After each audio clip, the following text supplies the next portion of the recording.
ಜಯತಿ ಪರಾಶರಸೋನು ಸತ್ಯವತೀ ಹೃದಯನಂದನೋ ವ್ಯಾಸಃ ಯಸ್ಯ ಆಸ್ಯ ಕಮಲಗಲಿತಂ ವಾಂಗ್ಮಯಮೃತಂ ಜಗತ್ಪಿಬತಿ. ಪ್ರೀತಿಯ ಎಲ್ಲ ಅಧ್ಯಾತ್ಮ ಬಂಧುಗಳೇ, ಕಾರಣಾಂತರಗಳಿಂದ ಒಂದು 5 ನಿಮಿಷಗಳಷ್ಟು ಕಾಲ ನಾವು ಇವತ್ತು ಹಿಂದೆ ಬಿದ್ವಿ. ದಯವಿಟ್ಟು ಕ್ಷಮಿಸಬೇಕು ಅಂತ ನಿಮ್ಮಲ್ಲಿ ನಿವೇದನೆ ಮಾಡಿಕೊಳ್ಳುತ್ತಾ, ಇವತ್ತು ಬೆಳ್ತಂಗಡಿ ತಾಲೂಕು ಸಾರ್ವಜನಿಕ ಶ್ರೀ ಗಣೇಶೋತ್ಸವ ಸೇವಾ ಸಮಿತಿ ಮತ್ತು Rotary Club Belthangady, Lions Club Belthangady, Manjushree JCI Belthangady, Shri Gurunarayana Swami Seva Sangha registered Belthangady, Belthangady taluk ಮಹಿಳಾ ಮಂಡಳಿಗಳ ಒಕ್ಕೂಟ ರಿಜಿಸ್ಟರ್ಡ್, ಪ್ರಗತಿ ಮಹಿಳಾ ಮಂಡಲ ರಿಜಿಸ್ಟರ್ಡ್ ಉಜಿರೆ, ತುಳು ಶಿವಳ್ಳಿ ಮಹಾಸಭಾ ಬೆಳ್ತಂಗಡಿ ತಾಲೂಕು, ಮುಗ್ಗಗುತ್ತು ಕುಟುಂಬಸ್ಥರ ಟ್ರಸ್ಟ್ ಇವೆಲ್ಲ ಸೇರಿ ಈ ವಿಶಿಷ್ಟವಾದಂತಹ ಶ್ರೀಮದ್ ಭಾಗವತ ಪ್ರವಚನ ಸಪ್ತಾಹ ಬೆಳ್ತಂಗಡಿಯಲ್ಲಿ ವ್ಯವಸ್ಥೆಗೊಳಿಸ್ತಾ ಇದೆ. ನಾವೆಲ್ಲರೂ ಕೂಡ ಧನ್ಯ ಶ್ರೀರಾಮಪ್ರಸಾದ ನಮಗೆ ದೊರೆಯಿತೆಂದು ಅಂತ ಬೇಂದ್ರೆ ಶಬರಿಯನ್ನು ಗುರುತಿಸಿದ ಹಾಗೆ ನಾವು ಬೆಳ್ತಂಗಡಿ ತಾಲೂಕಿನ ಜನ ಅಥವಾ ಬಂಟ್ವಾಳದ, ಪುತ್ತೂರಿನ ಸುತ್ತಮುತ್ತಣ ಜನ ಎಲ್ಲ ಸೇರಿ ಭಗವಂತನ ಪ್ರಸಾದರೂಪಿಯಾದ ಭಾಗವತದ ಚಿಂತನೆಯಲ್ಲಿ ತೊಡಗಿಕೊಂಡಿದ್ದೇವೆ. ದಯವಿಟ್ಟು ಡಾಕ್ಟರ್ ವೀಣಾ ಬನ್ನಂಜೆಯವರು, ಡಾಕ್ಟರ್ ಶ್ರೀಧರ್ ಭಟ್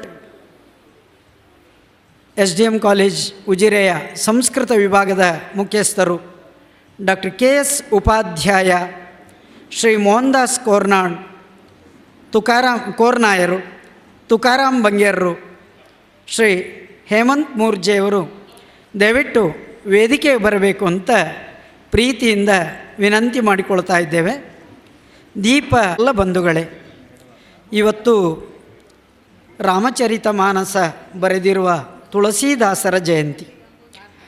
ಒಂದು ವಿಶಿಷ್ಟವಾದಂತಹ ಪರಂಪರೆಯ ಒಳಗೆ ಶ್ರಾವಣ ಮಾಸ, ಶ್ರವಣಯೋಗ್ಯವಾದ ಮಾಸ, ಇದೆಲ್ಲದರ ಮಧ್ಯದಲ್ಲಿ ನಮಗೆ ಪ್ರತಿದಿನವೂ ಕೂಡ ನಮಗೊಂದು ವಿಶಿಷ್ಟವಾದಂತಹ ದಿನಗಳ ಮಧ್ಯದಲ್ಲಿ ನಾವು ಅಧ್ಯಾತ್ಮದ ಚಿಂತನೆ ಮಾಡ್ತಾ ಇದ್ದೇವೆ.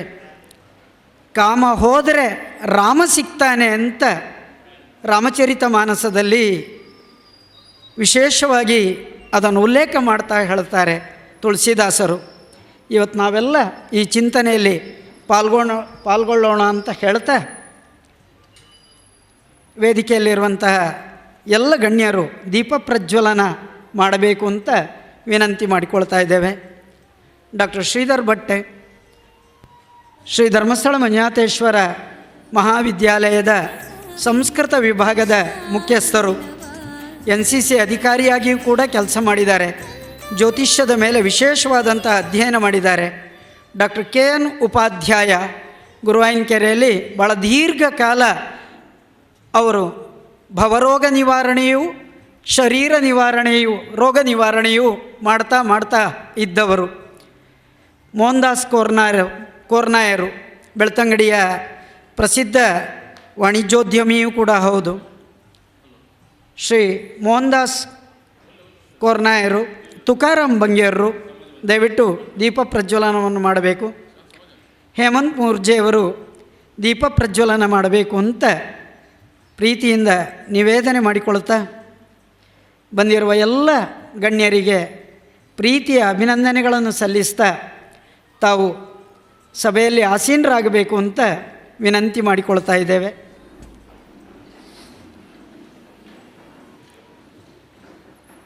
ಪ್ರೀತಿಯ ಬಂಧುಗಳೇ, ಆದಿತ್ಯವಾರ, ಒಂದರ್ಥದ ಸೂರ್ಯದೇವನ ತತ್ಸವಿತು ವರೇಣ್ಯಂ ನಮಗೆ ಪ್ರಚೋದಯಾತ್ ಆಗಲಿ ಅಂತ ಆಶಿಸ್ತಾ, ನಮ್ಮೆಲ್ಲ ಬಂಧುಗಳು ಕೂಡ ಬಂದಿದ್ದೀರಿ. ನಿಮ್ಮನ್ನು ಅತ್ಯಂತ ಗೌರವದಿಂದ ಸ್ವಾಗತಿಸ್ತಾ, ನಮ್ಮೊಟ್ಟಿಗಿರುವಂತಹ ಡಾಕ್ಟರ್ ವೀಣಾ ಬನ್ನಂಜೆಯವರನ್ನು ಕೂಡ ಪ್ರೀತಿಯಿಂದ ಗೌರವದಿಂದ ಸ್ವಾಗತಿಸ್ತಾ, ಪ್ರವಚನ ಆರಂಭಿಸಬೇಕು ಅಂತ ನಿವೇದನೆ ಮಾಡಿಕೊಳ್ತಾ ಇದ್ದೇನೆ. ನಾರಾಯಣ ನಿನ್ನ ನಾಮದ ಸ್ಮರಣೆಯ ಸಾರಾಮೃತ ಎನ್ನ ಬಾಯಿಗೆ ಬರಲಿ. ಬಾರಂಗ ಕನಸಿನೊಳಗಲಿ ನನಸಿನೊಳಗಲಿ ಮನಸ್ಸು ಕೆಟ್ಟಿರಲಿ ಮುನಿದಿರಲಿ. ಜನಕಜಾಪತಿ ನಿನ್ನ ಭೀಷ್ಟದ ಸ್ಮರಣೆಯ ಅಷ್ಟಾಕ್ಷರ ಮಂತ್ರ ಜಪಿಸುವ ಹಾಗೆ ಬಾರಂಗ. ನಾರಾಯಣಂ ನಮಸ್ಕೃತ್ಯ ನರಂಚೈವ ನರೋತ್ತಮಂ ದೇವೀಂ ಸರಸ್ವತೀಂ ವ್ಯಾಸಂ ತತೋ ಜಯಮುದೀರಯೇತ್. ಸತ್ಯಂ ಪರಂ ಧೀಮಹಿ. ಪರಮಪೂಜ್ಯರಾದ ವೇದವ್ಯಾಸರನ್ನು ನಮಿಸಿ, ಭಾಗವತರ ಎಲ್ಲರಿಗೂ ಪ್ರಿಯನಾದಂತಹ ಶ್ರೀಕೃಷ್ಣನನ್ನು ವಂದಿಸಿ, ನೆರೆದಿರುವ ಎಲ್ಲ ಹಿರಿಕಿರಿಯರ ಪದತಲಕ್ಕೆ ಹಣೆ ಹಚ್ಚಿ ನಮಸ್ಕಾರ. ನಿನ್ನೆ ದಿನ ಸ್ವಲ್ಪ ಕಬ್ಬಿಣದ ಕಡಲೆ ಆಯಿತು ಅಂತ ಕಾಣ್ತದೆ.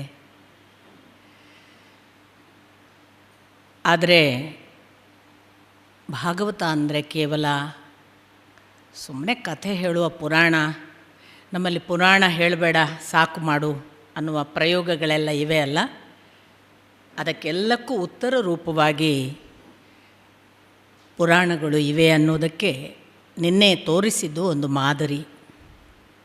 ವಾಸ್ತವಿಕ ಎಲ್ಲ ಪುರಾಣಗಳು, ಶ್ರೀಮದ್ ಭಾಗವತ ಅಂತಲ್ಲ, ಪ್ರತಿ ಪುರಾಣಗಳು ಕೂಡ ಪ್ರಮುಖವಾಗಿ ಭಗವಂತನ ಅವತಾರಗಳನ್ನು, ಆ ಬಳಿಕ ನಾವು ನಿನ್ನೆ ನೋಡಿದಂತಹ ಸೃಷ್ಟಿ ಕ್ರಿಯೆಯನ್ನು, ಬ್ರಹ್ಮನ ಸೃಷ್ಟಿ ಕ್ರಿಯೆಯನ್ನು, ಜೊತೆಗೆ ಕಾಲದ ವಿವರಣೆಯನ್ನು, ಅದರೊಂದಿಗೆ ಖಗೋಳ ಭೂಗೋಳವನ್ನು ವಿವರಿಸ್ತಾ, ಭಾಗವತೋತ್ತಮರ ಅಂದರೆ ಭಕ್ತರ ಕಥೆಗಳನ್ನು ಹೇಳ್ತಾ, ಅದರ ಇನ್ನೊಂದು ಭಾಗವಾಗಿ ಇಡೀ ಇತಿಹಾಸವನ್ನು ನಮ್ಮ ಕಣ್ಣು ಮುಂದೆ ತೆರೆದಿಡ್ತಾ ವಂಶಚರಿತ್ರೆಯನ್ನು ದಾಖಲಿಸುವ ಒಂದು ಮಹತ್ವದ ಕೃತಿ. ಇಷ್ಟು ಅಂಶಗಳು ಇದ್ದೇ ಇರ್ತವೆ. ಹಾಗಾಗಿ ಯಾರಾದರೂ ಪುರಾಣ ಅಂದರೆ ಕಥೆ ಮಾತ್ರ ಇರ್ತದೆ ಅಂತ ಭಾವಿಸಿದರೆ ಅದು ಸ್ವಲ್ಪ ಘನ ಅಂತ ಅನ್ನಿಸಬಹುದು, ಕಠಿಣ ಅಂತ ಅನ್ನಿಸಬಹುದು. ಆದರೆ ಆ ಕಾಠಿಣ್ಯ, ನಾನು ನಿಮಗೆ ನಿನ್ನೆ ದಿನ ಕೂಡ ಹೇಳಿದೆ, ಒಂದು ಕಾಲವನ್ನು ಕಟ್ಟಿಕೊಡುವಾಗ ನೀವು ಗಮನಿಸಿದ್ರಿ, ನಮ್ಮ ಮನುಷ್ಯರ ನಮಗೆ ತಿಳಿದಿರುವ ಒಂದು ನಿಮಿಷದ ಲೆಕ್ಕವನ್ನು ತೊಡಗಿ ವೇದವ್ಯಾಸರು ಭಗವಂತನ ನಿಮಿಷದ ಲೆಕ್ಕದವರೆಗೆ ಕಟ್ಟಿಕೊಡುತ್ತಾರಲ್ಲ. ನಾವು ನಾನದೇ ಹೇಳ್ತಾ ಇದ್ದೆ ನಿನ್ನೆ ದಾರಿಯಲ್ಲಿ ಹೋಗುವಾಗ, ಸ್ಟೀಫನ್ ಹಾಕಿನ್ಸ್ ಅನ್ನುವ ವ್ಯಕ್ತಿ ಟೈಮ್ ಬಗ್ಗೆ ಹೇಳುವಾಗಲಿ, ಐನ್ಸ್ಟೈನ್ ಟೈಮ್ ಬಗ್ಗೆ ಹೇಳಿದಾಗಲಿ, ಇವತ್ತಿನ ಲೇಟೆಸ್ಟ್ ಕ್ವಾಂಟಮ್ ಫಿಸಿಕ್ಸನ್ನು ಹೇಳುವವರಾಗಲಿ, ಒಮ್ಮೆ ಈ ವೇದವ್ಯಾಸರು ಹೇಳುವ ಭಗವಂತನವರೆಗಿನ ಟೈಮ್ ಸೆನ್ಸನ್ನು ಗ್ರಹಿಸಿದರೆ ಬಹುಶಃ ಫಿಸಿಕ್ಸಿಗೆ, ಸೈನ್ಸಿಗೆ, ಟೈಮ್ ಕಾನ್ಸೆಪ್ಟಿಗೆ ಒಂದು ಹೊಸ ಔಟ್ಲುಕ್ ಬರಬಹುದು. ಆದರೆ ದುರದೃಷ್ಟವಶಾತ್ ಅಧ್ಯಾತ್ಮವನ್ನು ಸೈನ್ಸನ್ನು ಅಧ್ಯಾತ್ಮ ಬೆಸೆಯೋದು ಬಹಳ ಕಡಿಮೆ.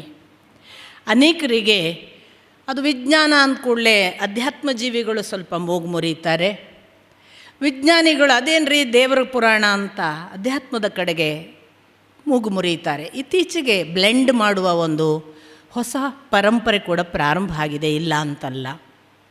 ಅಂತಹ ಎಲ್ಲ ಸಾಧ್ಯತೆಗಳಿರುವಂತಹ ಶ್ರೀಮದ್ ಭಾಗವತ ನಿನ್ನೆ ನಾನು ನಿಮಗೆ ತೋರಿಸಿದ್ದು ಅದರ ಒಂದು ಸಣ್ಣ ಮಾದರಿ. ಅದು ಇನ್ನೂ ಕೂಡ ಭೂಗೋಳವನ್ನು, ಖಗೋಳವನ್ನು, ಪಾತಾಳ ಮೊದಲಾದ ನರಕಲೋಕಗಳು ಅಂತ ಹೇಳುವ ನರಕಲೋಕವನ್ನು, ಪಾತಾಳ ಮೊದಲಾದ 7 ಲೋಕಗಳನ್ನು, ಭೂಮಿಯ ಕೆಳಗಿನ ಲೋಕಗಳು, ಭೂಮಿಯ ಮೇಲಿನ ಲೋಕಗಳನ್ನು ಎಲ್ಲವನ್ನು ವಿಶದಪಡಿಸ್ತದೆ. ಅಲ್ಲಲ್ಲಿ ಹೇಗೆ ಅಂದರೆ, ಒಂದು ಸಾರಿ ಬಹಳ ಕಠೋರ ಇದೆ ಅನ್ನುವಾಗ ಒಂದು ಸರಳ ಕಥೆ ಮಾದರಿ ಬಂದುಬಿಡುತ್ತೆ.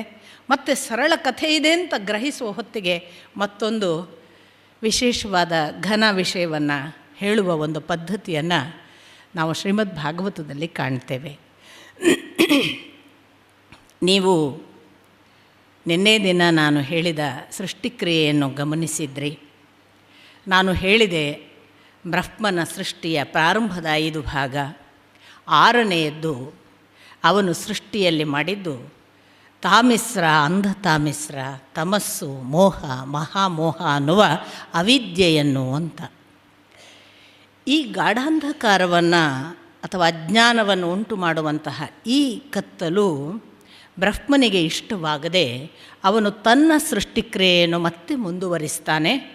ಹಾಗೆ ಹುಟ್ಟಿದವರೇ ಪ್ರಥಮ ಸೃಷ್ಟಿ ಬ್ರಹ್ಮನಿಂದ ಸನಕ, ಸನಂದನ, ಸನಾತನ ಮತ್ತು ಸನತ್ಕುಮಾರ ಅನ್ನುವ 4 ಜನ ಕುವರರು.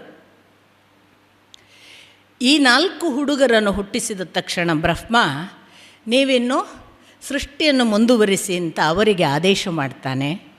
ಆದರೆ ಅವರು ಹುಟ್ಟುತ್ತಲೇ ನಿವೃತ್ತಿ ಮಾರ್ಗದವರು. ಅವರಿಗೆ ಈ ಪ್ರವೃತ್ತಿ ಮಾರ್ಗದಲ್ಲಿ ಆಸಕ್ತಿಯೇ ಇರೋದಿಲ್ಲ. ಅವರು ಸೃಷ್ಟಿಕ್ರಿಯೆಯ ಕಡೆಗೆ ಗಮನನೇ ಕೊಡೋದಿಲ್ಲ. ಆಗ ಬ್ರಹ್ಮನಿಗೆ ಒಂದು ಹಂತದಲ್ಲಿ ಸಿಡಿಮಿಡಿಗೊಳ್ಳುವಂತೆ ಆಗ್ತದೆ. ಇದೇನಿದು, ನಾನು ಸೃಷ್ಟಿ ಮಾಡ್ತಾ ಹೋದರೂ ಕೂಡ ಸೃಷ್ಟಿ ನನಗೆ ಪೂರಕವಾಗಿ ಒದಗಿ ಬರ್ತಿಲ್ವಲ್ಲ ಅಂತ ಅವನು ಕೋಪಗೊಂಡ. ನೆನಪಿಟ್ಕೊಳ್ಬೇಕು, ಶ್ರೀಮದ್ ಭಾಗವತದಲ್ಲಿ 24 ಅವತಾರ ಅಂತ ನಾನು ಹೇಳಿದ್ದೆ. ಅದರಲ್ಲಿ 4 ಕುವರರು ಕೂಡ ಒಂದು ಅವತಾರ. ಈ ಹೊತ್ತಿಗೆ ಇವನು ಬ್ರಹ್ಮನಿಗೆ ಕೋಪ ಬಂದಾಗ ಆ ಕೋಪದ ಕಿರಣ ಅವನ ಹುಬ್ಬುಗಳ ಮಧ್ಯೆಯಿಂದ ಒಂದು ಬೆಂಕಿಯ ಆಕಾರದಲ್ಲಿ ಹೊರಗೆ ಬಂತಂತೆ. ಆಗ ಒಂದು ನೀಲ ಆಕಾರದ, ಆ ಬೆಂಕಿಯ ವರ್ಣ ನೀಲ ಆಕಾರದ ಒಂದು ಹುಡುಗ ಹುಟ್ಟಿದ. ಅವನು ಹುಟ್ಟುತ್ತಲೇ ಕೂಗ್ತಾ ಬಂದನಂತೆ. ರೋದತಿ ಇತಿ ರುದ್ರ ಅಂತಲೂ ಹೇಳ್ತಾರೆ, ರೋದನಾತ್ ದ್ರವತಿ ಇತಿ ರುದ್ರ ಅಂತಲೂ ಅವನಿಗೆ ಹೆಸರು. ದುಃಖಿಸ್ತಾ ಬಂದದ್ದರಿಂದ ಧ್ರುವ,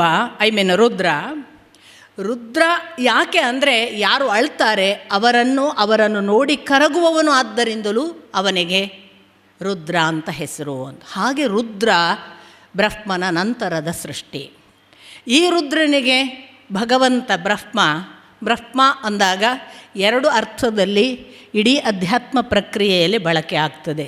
ಬೃಹತಿ ಇತಿ ಬ್ರಹ್ಮ ಅನ್ನುವ ಜಗತ್ತನ್ನು ನಾನು ನಿನ್ನೆ ಹೇಳಿದ ಆಳುವ ಸುಪ್ರೀಂ ಎನರ್ಜಿಗೂ ಬ್ರಹ್ಮ ಅಂತ ಬಳಸ್ತಾರೆ. ಪ್ರಜಾಪತಿ ಬ್ರಹ್ಮ, ಈಗ ಸುಪ್ರೀಂ ಎನರ್ಜಿಯ ನಾಭಿಯಲ್ಲಿ ಕ್ರಿಯೇಟ್ ಆದ ಬ್ರಹ್ಮನಿಗೂ ಬ್ರಹ್ಮ ಅಂತ ಹೇಳ್ತಾರೆ. 2 ಥರದ ಬ್ರಹ್ಮ ಪ್ರಯೋಗ ಇದೆ. ಇಲ್ಲಿ ಹೇಳುವ ಬ್ರಹ್ಮ, ಈಗ ನಾನು ಹೇಳುವ ಬ್ರಹ್ಮ ಸುಪ್ರೀಂ ಎನರ್ಜಿಯ ನಾಭಿ ಕಮಲದಿಂದ ಹುಟ್ಟಿದವ. ನಾನು ನಿನ್ನೆ ದಿನ ಆ ಸೃಷ್ಟಿಕ್ರಿಯೆಯನ್ನು ಹೇಳಿದ್ದೇನೆ. ಈ ಬ್ರಹ್ಮ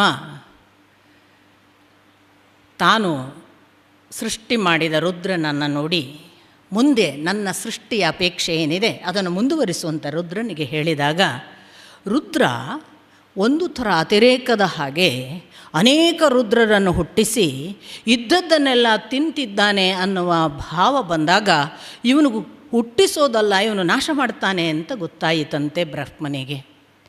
ಆಗ ಅವನಿಗೆ ಆದೇಶ ಕೊಟ್ಟ ಬ್ರಹ್ಮ, ನೀನು ತಪಸ್ಸು ಮಾಡು, ಎಲ್ಲಿಯಾದರೂ ಸ್ವಲ್ಪ ಕಾಲ ಏಕಾಂತದಲ್ಲಿ ಕೂತ್ಕೋ, ನೀನು ಸೃಷ್ಟಿಕ್ರಿಯೆಗೆ ತೊಡಗಬೇಡ ಅಂತ.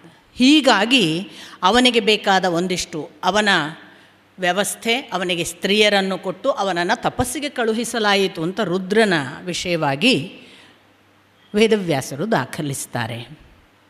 ಇದಾದ ಮೇಲೆ ಭಗವಂತ ಅಥವಾ ಬ್ರಹ್ಮನಿಗೆ ತಾನು ಇನ್ನೂ ಕೂಡ ಸೃಷ್ಟಿ ಮಾಡಲಿಲ್ವಲ್ಲ, ಮಾಡಬೇಕಲ್ಲ ಅನ್ನುವ ಹಸಿವು ಹುಟ್ಟಿದಾಗ ಅವನು ಆಗ ಹುಟ್ಟಿಸಿದ್ದು ನಾವು ಬಹಳ ಪ್ರಚಲಿತವಾಗಿ ಕೇಳುವ ಋಷಿಗಳನ್ನು. ಮರೀಚಿ, ಅಂಗಿರಸ, ಅತ್ರಿ, ಆ ಬಳಿಕ ಪುಲಸ್ತ್ಯ, ಪುಲಹ, ಕ್ರತು, ಅಥರ್ವ, ಜೊತೆಗೆ ಭೃಗು, ಹೀಗೆ ಈ 9 ಜನ ಋಷಿಗಳ ಜೊತೆಗೆ ನಾರದ, 10 ಜನರನ್ನು ಬ್ರಹ್ಮ ಮೊದಲು ಸೃಷ್ಟಿ ಮಾಡಿದನಂತೆ. ಇವರು ಋಷಿಗಳು. ಈ ಋಷಿಗಳು ಇನ್ನೂ ಇದ್ದಾರೆ. ಅಷ್ಟರಲ್ಲಿ ಇದ್ದಕ್ಕಿದ್ದ ಹಾಗೆ ಬ್ರಹ್ಮನ ದೇಹದಿಂದ ಅನೇಕ ಸೃಷ್ಟಿಗಳು ಆಗ್ತಾ ಇತ್ತು. ಅಂಥದೇ ಹೊತ್ತಿನಲ್ಲಿ ಅವನ ದೇಹದಿಂದ ಅದು ಸರಸ್ವತಿ ಪ್ರಕಟವಾದಳು. ಅವಳ ಬಾಯಿಯಿಂದ ಬಂದಂತಹ ಸರಸ್ವತಿ ಪ್ರಕಟವಾದರೆ ಅವಳು ಅತ್ಯಂತ ಸುಂದರಿ, ಸಿಕ್ಕಾಪಟ್ಟೆ ಆಕರ್ಷಕ, ನೋಡಿದರೆ ಬೆನ್ನು ಹತ್ತಬೇಕು ಅನ್ನುವಂತಹ ಲಾವಣ್ಯ, ಸೌಂದರ್ಯ, ಇಂಥ ಮನೋಹರವಾದ ಆ ಸರಸ್ವತಿಯನ್ನು ನೋಡಿ ಸ್ವಲ್ಪ ಹೊತ್ತು ಬ್ರಹ್ಮ ಕೂಡ ವಿಚಲಿತನಾದನಂತೆ. ಅಷ್ಟಕ್ಕೆ ನಿಲ್ಲಿಸಲಿಲ್ಲ. ಅವನು ಮೈ ಮರೆತ ತಾನು ಸೃಷ್ಟಿಸಿದ ಆ ಸರಸ್ವತಿಯ ಬೆನ್ನು ಹತ್ತಿದ. ಹೀಗೆ ಆ ಸರಸ್ವತಿಯ ಬೆನ್ನು ಹತ್ತುವ ವೇಳೆಗೆ ಈಗಾಗಲೇ ಸೃಷ್ಟಿ ಆದಂತಹ ಋಷಿಗಳಿದ್ದಾರಲ್ಲ, ಮಕ್ಕಳು, ಬ್ರಹ್ಮನ ಮಕ್ಕಳು, ಅವರು ಏನಿದು ಅಪ್ಪ, ನೀನೇ ಹುಟ್ಟಿಸಿದ ಹೆಣ್ಣಿಗೆ ಮಾರು ಹೋಗಿ ಅವಳ ಬೆನ್ನು ಹತ್ತುತ್ತೀಯಲ್ಲ, ಇದೇನು ನಾಳೆ ಲೋಕರೂಢಿಗೆ ಎಂಥ ಸಂದೇಶವಾದೀತು, ನಿನ್ನನ್ನು ಜನ ಹೇಗೆ ಗಮನಿಸ್ಯಾರು, ಇದು ಒಂದು ಆದರ್ಶವಾ, ಈ ಥರ ನೀನು ಮಾಡುವುದು ತಪ್ಪಲ್ವಾ ಅಂತ ಪ್ರಶ್ನಿಸಿದರಂತೆ. ಬ್ರಹ್ಮನಿಗೆ ಒಂದು ಕ್ಷಣ ಒಳಗೊಳಗೆ ಹೌದು ಅನ್ನಿಸ್ತು. ಆಗ ಬ್ರಹ್ಮ ಸ್ವಲ್ಪ ಹೊತ್ತು ಕಣ್ಣು ಮುಚ್ಚಿ ತನ್ನನ್ನು ತನ್ನೊಳಗೆ ಸೇರಿಸಿಕೊಂಡು ಅಂತರ್ಧಾನನಾದ ಅಂತ ದಾಖಲಾಗ್ತದೆ ಭಾಗವತದಲ್ಲಿ. ಅವನು ಕಾಣಿಸದೆ ಹೋದ ಅಂತ. ಅಂಥ ಅಂತರ್ಧಾನನಾದ ಹೊತ್ತಿಗೆ, ಬ್ರಹ್ಮನ ಇರುವಿಕೆ ಇಲ್ಲವಾದ ಹೊತ್ತಿಗೊಂದು ಕತ್ತಲು ಮತ್ತೆ ನಿರ್ಮಾಣವಾಯಿತು. ಆನಂತರ ಅವನು ಪುನಃ ತನ್ನ ಸೃಷ್ಟಿಯನ್ನು ಮುಂದುವರಿಸಬೇಕು ಅಂತ ತೀರ್ಮಾನ ಮಾಡಿದಾಗ, ನೀವು ಯಾವುದನ್ನೆಲ್ಲ ಹೆಸರು ಹೇಳ್ತೀರಿ ಅವೆಲ್ಲವೂ ಕೂಡ ಅದು ಬ್ರಹ್ಮನಿಂದ ಉಂಟಾಯಿತು ಅನ್ನೋದನ್ನು ಸಾಲು ಸಾಲು ವಿವರಣೆಯಾಗಿ ಕೊಡ್ತಾರೆ. ಬ್ರಹ್ಮನ ಸ್ತನ ಭಾಗದಿಂದ ಧರ್ಮ, ಬೆನ್ನಿನ ಭಾಗದಿಂದ ಅಧರ್ಮ, ಗುದದ್ವಾರದಿಂದ ಮೃತ್ಯು, ಹೀಗೆ ಅವನ ಸೃಷ್ಟಿ ಅನ್ನೋದಕ್ಕೆ ನಿಮಗೆ ಎಷ್ಟು ಲಿಸ್ಟ್ ಬೇಕು, ಛಂದಸ್ಸುಗಳು, ಗಾಯತ್ರಿ, ಓಂಕಾರ, ವೇದ, ಯಾವುದನ್ನೆಲ್ಲ ನೀವು ಇಲ್ಲಿ ಇದೆ ಅಂತ ಹೇಳ್ತೀರಿ, ಅದು ಯಕ್ಷರು, ರಾಕ್ಷಸರು, ಎಲ್ಲವೂ ಆ ಸಂದರ್ಭದಲ್ಲಿ ಬ್ರಹ್ಮ ಸೃಷ್ಟಿ ಮಾಡಿದ.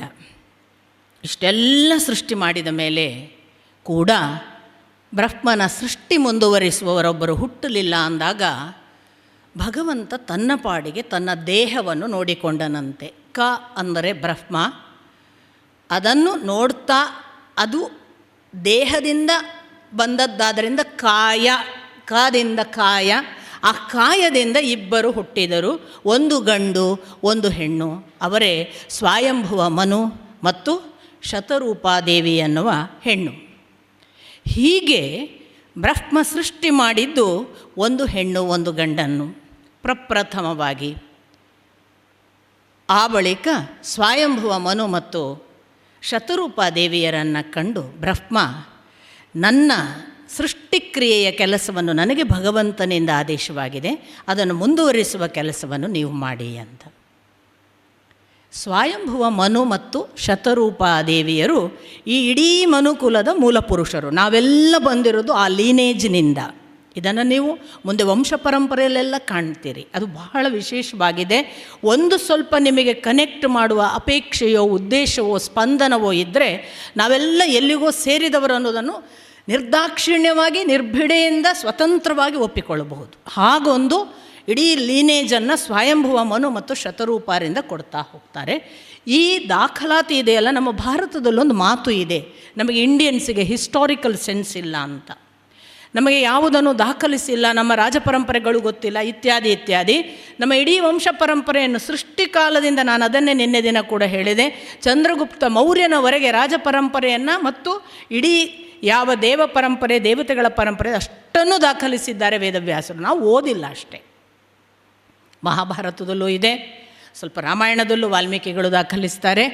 ಇತ್ತ ನೀವು ಪುರಾಣಗಳಿಗೆ ಬಂದರೆ ಭಾಗವತ ಅಂತೂ ಸ್ಪಷ್ಟವಾಗಿ, ಅಂದರೆ ಯಾರಾದರೂ ಹಿಸ್ಟಾರಿಯನ್ಸ್ ಕೂತ್ಕೊಂಡು ಈ ನಮ್ಮ ಭಾರತೀಯ ವಂಶ ಎಲ್ಲಿಂದ ಬಂತು, ಎಲ್ಲೆಲ್ಲಿ ಇದೆ ಅಂತ ಚಾರ್ಟ್ ಮಾಡಿ ವಂಶವೃಕ್ಷ ನಿರ್ಮಾಣ ಮಾಡಬೇಕು ಅನ್ನೋರು ಖಂಡಿತ ಪುಸ್ತಕದ ಮುಂದೆ ಕೂತ್ಕೊಳ್ಬೇಕು.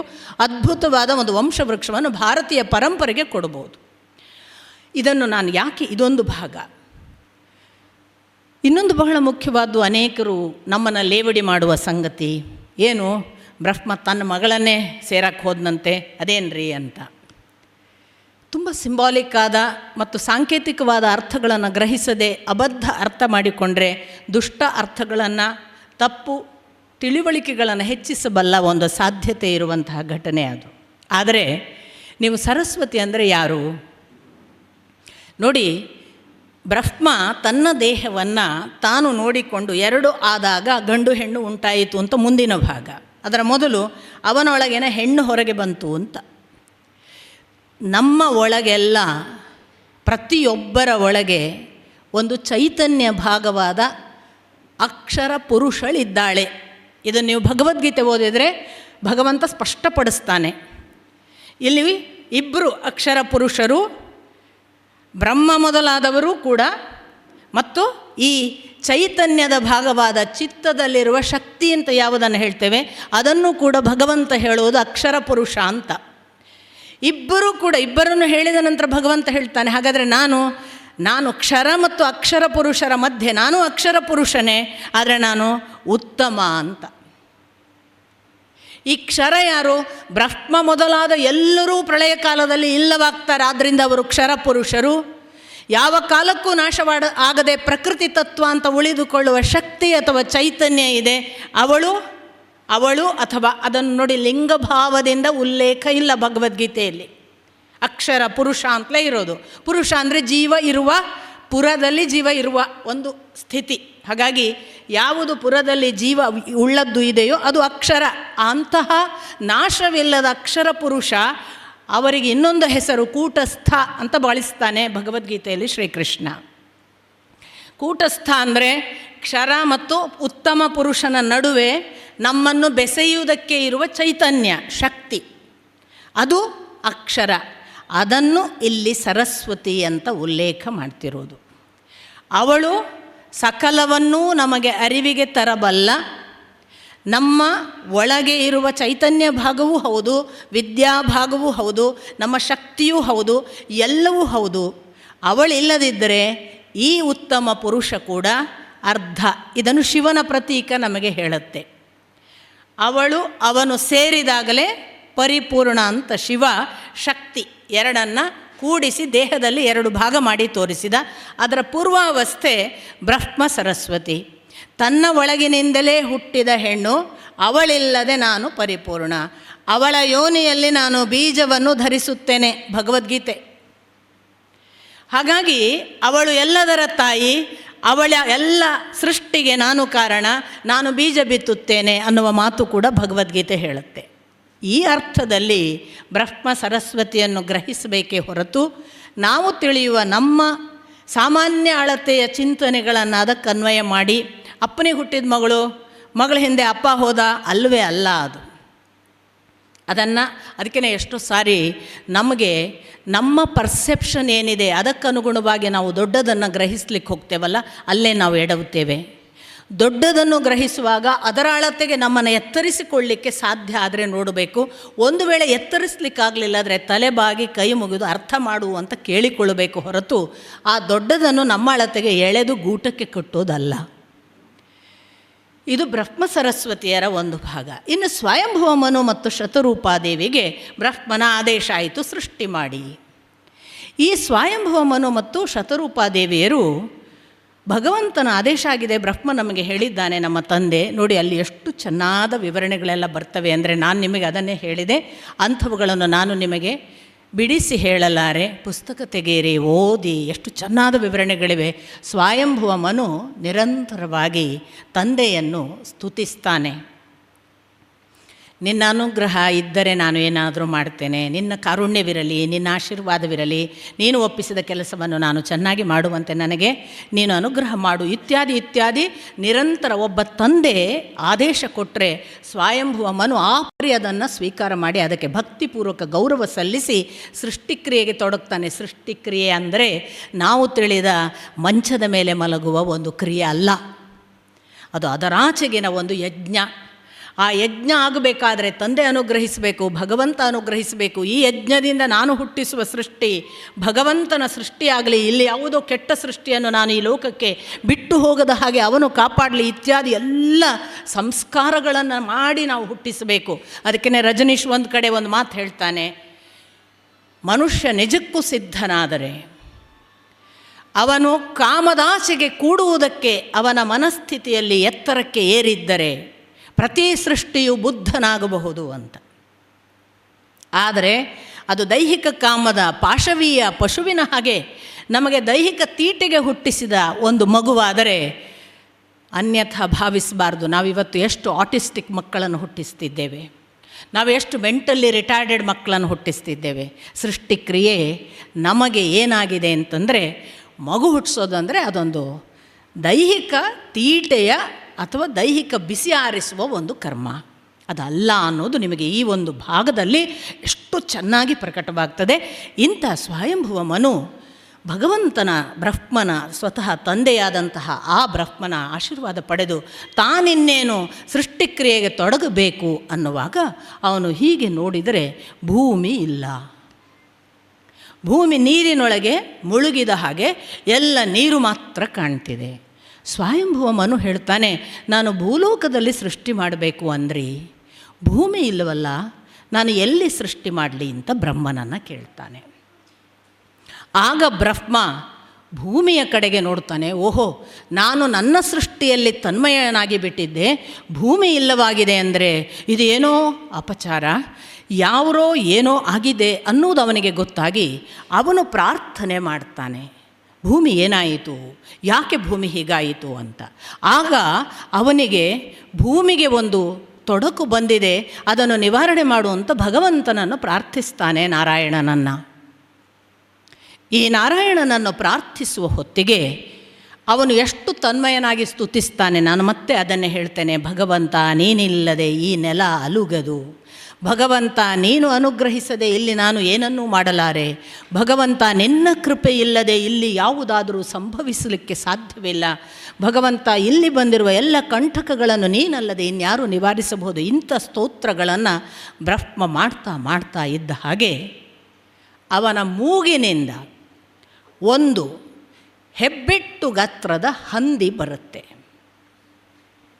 ಬ್ರಹ್ಮನ ಮೂಗಿನಿಂದ ಹುಟ್ಟಿದ ಹೆಬ್ಬೆಟ್ಟು ಗಾತ್ರದ ಹಂದಿ, ಅರೆ ಇದೇನು ಅಂತ ಬ್ರಹ್ಮ ನೋಡುವುದರೊಳಗಾಗಿ ಅದು ದಿವ್ಯ ಆಕಾರವನ್ನು ತಳೆದು ಇನ್ನೇನು ಆಕಾಶ ಮುಟ್ಟುತ್ತದೆಯೋ ಏನೋ ಅನ್ನುವಷ್ಟು ಎತ್ತರದ ಗಾತ್ರವಾಗಿ, ಮಿಂಚುವ ಕಣ್ಣು, ಕೆಂಪಗಿನ ಬಣ್ಣ, ರೇಷ್ಮೆಯಂತಹ ಕೂದಲು, ಅದೂ ಕೂಡ ಸೂರ್ಯರಶ್ಮಿಗೆ ಕೆಂಪಾಗಿ ಹೊಳೆಯುತ್ತಾ ಇರುವಂತಹ ಕೋರೆ ದಾಡೆಗಳನ್ನುಳ್ಳ, ಕಣ್ಣಿನಿಂದ ಮಿಂಚು ಇದ್ದಾಗಲೂ ಕ್ರೌರ್ಯ ಇಲ್ಲದೆ ನಿಧಾನ ಆ ದೇವತೆಗಳು ಮತ್ತು ಬ್ರಹ್ಮಾದಿಗಳನ್ನು ನೋಡುವಾಗ ಒಂದು ಕಾರುಣ್ಯ ಇತ್ಯಾದಿಗಳನ್ನು ತಾನು ಪ್ರಕಟಪಡಿಸ್ತಾ ಆ ಭವ್ಯ ರೂಪ ಹೀಗೇನು ನಿಂತಿದೆಯಲ್ಲ ಅಂತ ನೋಡುವುದರೊಳಗಾಗಿ ಅದು ಒಂದೇ ಸಮಕ್ಕೆ ನಾವು ಯಾವುದನ್ನು ಡೈವ್ ಅಂತೇವೆ ಅಂಥದ್ದೊಂದು ಆಕಾಶದಲ್ಲಿ ತನ್ನನ್ನು ಒತ್ತಿಕೊಂಡು ನೆಗೆದು ಬಿಟ್ಟಿತಂತೆ ಮೇಲ್ಮುಖವಾಗಿ. ಹೋಗುವ ಆ ಮೇಲ್ಮುಖವಾಗಿ ಜಿಗಿದ ಆ ರೂಪವನ್ನು ಇವರು ಇಲ್ಲಿ ಗಾಬರಿಯಿಂದ ನೋಡ್ತಿದ್ದ ಹಾಗೇನೆ ಆ ಆಕಾರ ಅಲ್ಲಿರುವ ಒಂದೊಂದೇ ಮೋಡಗಳನ್ನೆಲ್ಲ ಸೀಳಿಕೊಂಡು ಗರ್ಜನೆ ಮಾಡಿಕೊಂಡು ಗುಡುಗು ಆರ್ಭಟಗಳ ಹಾಗೆ ಸದ್ದಿನ ಜೊತೆಗೆ ಅದನ್ನೆಲ್ಲ ದಾಟಿ ತಾನು ನೇರವಾಗಿ ಕೆಳಕ್ಕೆ ಇರುವ ನೀರಿಗೆ ಧುಮುಕಿತಂತೆ. ನೀರಿಗೆ ಧುಮುಕಿದ ರಭಸ ಹೇಗಿತ್ತು ಅಂದರೆ, ಮೇಲೆ ನಿಂತು ನೋಡ್ತಿರುವ ಆ ಬ್ರಹ್ಮಾದಿಗಳಿಗೆ ಸೀರ್ಪನಿ ಸಿಡಿದು ಭಗವಂತನ ನೀರಿನ ಹನಿ ಇದು ಅಂತ ಅವರು ಕೃತಾರ್ಥರಾಗಿ ಕೈ ಮುಗಿಯುವಾಗ ಭಗವಂತ ವರಾಹ ಅವತಾರದಲ್ಲಿ ನೀರಿನ ಒಳಗೆ ಪ್ರವೇಶ ಮಾಡಿ ಪಾತಾಳದ ಆಳಕ್ಕೆ ಹೋಗುವ ಸ್ಥಿತಿಯಲ್ಲಿದ್ದಾಗ ಅವನಿಗೆ ಒಬ್ಬ ದೊಡ್ಡ ದೈತ್ಯ ಅಡ್ಡಿ ಮಾಡುವ ಹಾಗೆ ನಿತ್ತು ಒಮ್ಮೆ ನೋಡಿ, ಅಹೋ ವನಗೋಚರೋ ಅಂತ ಮೃಗ ಅಂತ ಕೆಣಕ್ತಾನೆ. ಅರೆ ಇದ್ಯಾವುದೋ ಕಾಡು ಪ್ರಾಣಿ ಬಂದಿದೆಯಲ್ಲ ಮೃಗ ಅನ್ನುವ ಮಾತು. ಇಷ್ಟಾದರೂ ಯಾವುದಕ್ಕೂ ಪ್ರತಿಕ್ರಿಯಿಸದೆ ನೇರ ತಾನು ಮುಟ್ಟಬೇಕಾದ ಗಂತವ್ಯವನ್ನು ಮುಟ್ಟುವುದಕ್ಕೆ ನರಸಿಂಹನ ಹಾಗೆ ಇರುವಂತಹ ಆ ವರಾಹ ನೇರ ಕೆಳಕ್ಕೆ ಇಳಿದು ಭೂಮಿ ಎಲ್ಲಿ ಇದೆ ಅಲ್ಲಿಯವರೆಗೂ ಹೋಗಿ ಅದನ್ನು ತನ್ನ ಕೋರೆ ದಾಡೆಗಳಲ್ಲಿ ಮತ್ತೆ ಒಂದು ಪುಷ್ಪವನ್ನು ಎತ್ತಿಕೊಂಡು ಬಂದ ಹಾಗೆ, ಆ ಪುಷ್ಪವೇ ಇನ್ನೇನು ಯಾವುದಾದರೂ ತಾಕಿದರೆ ಅದರ ಘಾತಿಯಿಂದ ಈ ಭೂಮಿ ಕೆಡಬಾರದು ಅನ್ನುವಷ್ಟು ಕಾಳಜಿಯಿಂದ ಹಾಗೆ ಎತ್ತಿಕೊಂಡು ಮೇಲ್ಮುಖವಾಗಿ ಬರುವಾಗ ಮತ್ತೆ ಹಿರಣ್ಯಾಕ್ಷ ಅನ್ನುವ ಆ ದೈತ್ಯ ಪುನಃ ಅದು ನನಗೆ ಬಿಟ್ಟು ಕೊಟ್ಟ ಆಸ್ತಿ, ಅದು ನಮ್ಮ ರಸಾತಳದ ಆಸ್ತಿ, ನೀನ್ಯಾಕೆ ಒಯ್ಯುತ್ತೀಯ ಅಂತ ಛೇಡಿಸಿದಾಗ ಇವನು ಅದಕ್ಕೂ ಉತ್ತರ ಕೊಡದೆ ಅವನನ್ನು ನೋಡಿಯೇ ಇಲ್ಲ ಅನ್ನುವ ಹಾಗೆ, ಮೊದಲು ಭೂರಕ್ಷಣೆ ತನ್ನ ಕರ್ತವ್ಯ ಎನ್ನುವ ಹಾಗೆ ಮೇಲಕ್ಕೆ ನೀರಿನ ಆ ತುದಿಗೆ ಬಂದು ನೀರು ಮುಕ್ಕಾಲು ಭಾಗ ದಾಟಿದ್ದಾನೆ, ಇನ್ನು ಕಾಲು ಭಾಗ ಮಾತ್ರ ಭೂಮಿ ಇದೆ ಹೊರಗೆ. ಅಂಥ ಸ್ಥಿತಿಯಲ್ಲಿ ತನ್ನ ಆಧಾರವನ್ನು ಆ ಭೂಮಿಗೆ ಕೊಟ್ಟು ನಿಲ್ಲಿಸಿದನು. ಹೀಗೆ ಭೂಮಿಯನ್ನು ಸ್ವಸ್ಥ ಸ್ಥಿತಿಗೆ ನಿಲ್ಲಿಸಿದ ಆ ಭಗವಂತ ತನ್ನ ವರಾಹ ಅವತಾರದಲ್ಲಿ ಅಂತ ನಿಮಗೆ ಗೊತ್ತು. ಇದನ್ನು ಹೇಳ್ತಾ ಇರೋದು ಮೈತ್ರೇಯಿಗಳು ವಿದುರನಿಗೆ. ವಿದುರ ಕೇಳ್ತಾನೆ, ಯಾರು ಹಿರಣ್ಯಾಕ್ಷ? ಅವನಿಗೇನು ಈ ಭಗವಂತನ ಜೊತೆಗೆ ಸಿಟ್ಟು? ಅವನು ಯಾಕೆ ಇವನನ್ನು ಛೇಡಿಸಿದ? ನನಗೆ ಇದು ತಿಳಿಯಲಿಲ್ಲ. ಆಗ ಮೈತ್ರೇಯಿಗಳು ಹೇಳ್ತಾರೆ, ಹಿಂದೆ ನಿನಗೆ ಗೊತ್ತಿಲ್ಲ, ಮರೀಚಿಗಳು ಮೊದಲಾದ 9 ಜನ ಋಷಿಗಳ ಹೆಸರು ಹೇಳಿದೆ ನಾನು. ಈ ಮರೀಚಿಗೆ ಕಲಾ ಅನ್ನುವ ಹೆಂಡತಿಯಿಂದ, ಅದು ಮುಂದೆ ನಿಮಗೆ ಅದರ ಯಾರು ಎಲ್ಲಿ ಯಾರು ಹೆಂಡತಿ ಯಾರು ಮಕ್ಕಳು ಎಲ್ಲ ಬರುತ್ತೆ, ನಾನು ಅದನ್ನು ಈಗ ಸಾಂದರ್ಭಿಕವಾಗಿ ಮಾತ್ರ ಹೇಳ್ತಿದ್ದೇನೆ. ಮರೀಚಿಯ ಹೆಂಡತಿ ಕಲಾ, ಅವಳಿಂದ ಕಶ್ಯಪ ಅನ್ನುವ ಮಗ ಹುಟ್ಟಿದ್ದ. ಈ ಕಶ್ಯಪನಿಗೆ ದಿತಿ ಅನ್ನುವ ಹೆಂಡತಿ. ಕಶ್ಯಪನಿಗೆ ದಿತಿ ಮತ್ತು ಅದಿತಿ ಅಂತ 2 ಹೆಂಡಂದರು. ಇಡೀ ಭಾಗವತವನ್ನು ನೀವು ನೋಡಿದರೆ ಅಥವಾ ಇಡೀ ಪುರಾಣ ಕಥೆಗಳನ್ನು ನೋಡಿದರೆ ದೈತ್ಯರು ಮತ್ತು ದೇವತೆಗಳ ನಡುವಿನ ಕಥೆ. ತಂದೆ ಒಬ್ಬನೇ. ದಿತಿಯಿಂದ ಹುಟ್ಟಿದವರೆಲ್ಲ ದೈತ್ಯರು, ಅದಿತಿಯಿಂದ ಹುಟ್ಟಿದವರೆಲ್ಲ ಆದಿತ್ಯರು ಅಥವಾ ದೇವತೆಗಳು. ಈ ದೇವತೆಗಳು ದೈತ್ಯರ ಗಲಾಟೆಗೆ ಒಬ್ಬ ಅಪ್ಪ ಕಾರಣ, ಅವ ಕಶ್ಯಪ. ಜಗತ್ತಿನಲ್ಲಿ ನಿಮಗೆ ಯಾರಿಗಾದರೂ ಗೋತ್ರ ಗೊತ್ತಿಲ್ಲದಿದ್ದರೆ ನಾನು ಕಶ್ಯಪ ಗೋತ್ರ ಅಂತ ಹೇಳಬಹುದು, ಯಾರೇ ಆದರೂ. ಯಾಕಂದರೆ ಇಡೀ ಜಗತ್ತಿನ ಸೃಷ್ಟಿಗೆ ಕಾರಣ ಬಹುತೇಕ 99% ಅನ್ನಿ ಅದು ಕಶ್ಯಪರು. ಅಂಥದ್ದೊಂದು ವಿವರಣೆಯೆಲ್ಲ ನಿಮಗೆ ಇಡೀ ಭಾಗವತದ ಓದಿನಲ್ಲಿ ಸಿಗುತ್ತೆ. ಈ ಕಶ್ಯಪನ ಮಗನಾದ ಈ ಹಿರಣ್ಯಾಕ್ಷ ಹಿರಣ್ಯಕಶಿಪು ಹೇಗೆ ಹುಟ್ಟಿದ್ರು ಅನ್ನುವ ಕಥೆಯನ್ನು ಮೈತ್ರೇಯಿಗಳು ಹೇಳಲಿಕ್ಕೆ ತೊಡಗುತ್ತಾರೆ. ಈ ಕಶ್ಯಪರ ಹೆಂಡತಿ ದಿತಿಗೆ ಸವತಿ ಮತ್ಸರ. ಬೇರೆಯವರೆಲ್ಲ ಗರ್ಭಿಣಿಯರಾಗಿದ್ದಾರೆ, ನಾನು ಗರ್ಭಿಣಿ ಆಗಬೇಕು, ನನಗೆ ಮಕ್ಕಳನ್ನು ಪಡಿಬೇಕು. ನಿಮಗೆ ಗೊತ್ತು, ಹಿಂದಿನ ಕಾಲದಲ್ಲಿ ಯಾರೂ ಕೂಡ ಅಧರ್ಮದ ಸಂತಾನ ಇಲ್ಲ, ಅನಗತ್ಯ ಸಂತಾನ ಇಲ್ಲ. ಕೂಡುವುದು ಅಂದರೆ ಮಕ್ಕಳು ಬೇಕಿದ್ದರೆ ಮಾತ್ರ ಕೂಡುವುದು, ಇಲ್ಲದಿದ್ದರೆ ದೇಹ ಸಂಪರ್ಕವೇ ಇಲ್ಲ. ಅದು ಬ್ರಹ್ಮಚರ್ಯ ಅಂತ ವೇದವ್ಯಾಸರು ಅದನ್ನು ದಾಖಲಿಸ್ತಾರೆ. ಮಗುವಿಗಾಗಿ ಮಾತ್ರ ಸಮಾಗಮ, ಮಗು ಬೇಡ ಅಂದರೆ ಮತ್ತೆ ಗಂಡ ಹೆಂಡತಿ ಬ್ರಹ್ಮಚರ್ಯ ಎಂದು ಮುಟ್ತಿರಲಿಲ್ಲ. ದೈಹಿಕವಾಗಿ ಆ ಥರದ ಆ ಕಾಮಲಾಲಸೆಯಿಂದ ಸ್ಪರ್ಶಗಳಿಲ್ಲ. ಇಂಥ ಒಂದು ಋಷಿ ದಂಪತಿಗಳು ಹೊತ್ತಲ್ಲದ ಹೊತ್ತಿನಲ್ಲಿ ಸಂಧ್ಯಾಕಾಲದಲ್ಲಿ ಇವಳು ಬಂದು ಹೇಳ್ತಾಳೆ, ನನಗೆ ಮಗು ಬೇಕು. ಎಚ್ಚರಿಸ್ತಾರೆ ಕಶ್ಯಪರು, ಇದು ಹೊತ್ತಲ್ಲ, ಸಾಯಂಕಾಲ, ಇಂಥ ಹೊತ್ತಿನಲ್ಲಿ ನಾವು ಖಂಡಿತ ಇದನ್ನು ಅಪೇಕ್ಷೆ ಪಡಬಾರದು, ನೀನೊಂದಿಷ್ಟು ಕಾಲ ತಡೆದುಕೋ. ಅವಳು ಎಷ್ಟು ಕಾಮಲಾಲಸೆಯಿಂದ ಪ್ರಚೋದಿತಳಾಗಿರ್ತಾಳೆ ಅಂದರೆ ಅವಳು ಕೇಳೋದಿಲ್ಲ. ಅವರೆಲ್ಲ ಉಪದೇಶಗಳು ಕೂಡ ಅವಳ ಮನಸ್ಸಿಗೆ ಮುಡೋದಿಲ್ಲ. ನಿಮಗೆ ಗೊತ್ತು, ಒಂದು ಸರಿ ಕಾಮ ಮೈ ಮೇಲೆ ಆವರಿಸಿಬಿಟ್ರೆ ಮತ್ತೆ ಏನೂ ಕಾಣೋದಿಲ್ಲ.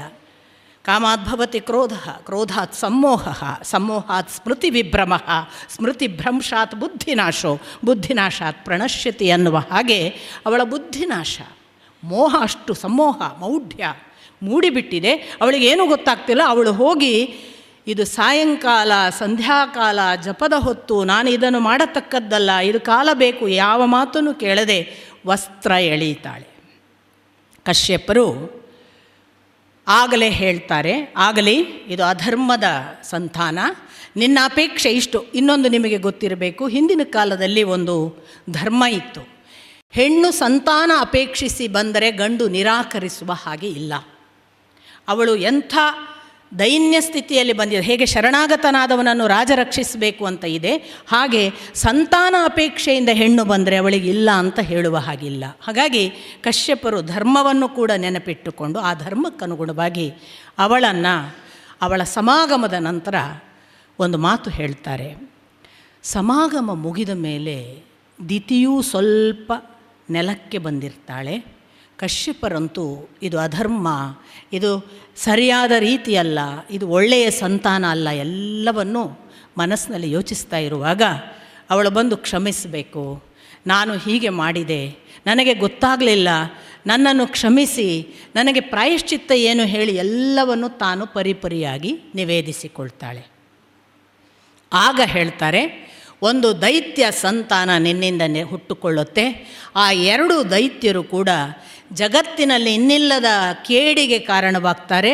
ಮತ್ತು ಅಂಥ ಕೇಡು ಮಾಡಿದ ಆ ದೈತ್ಯರು ಭಗವಂತನ ದ್ವೇಷಿಗಳಾಗಿ ಅವರು ಮಾಡುವ ಎಲ್ಲ ಕೆಲಸಗಳನ್ನು ಭಗವಂತನ ವಿರೋಧಕ್ಕಾಗಿಯೇ ಮಾಡ್ತಾ ಮಾಡ್ತಾ ಮುಂದೆ ಜಗದೀಶ್ವರನೇ ನೆಲಕ್ಕಿಳಿದು ಅವರನ್ನು ವಧೆ ಮಾಡಬೇಕಾಗ್ತದೆ.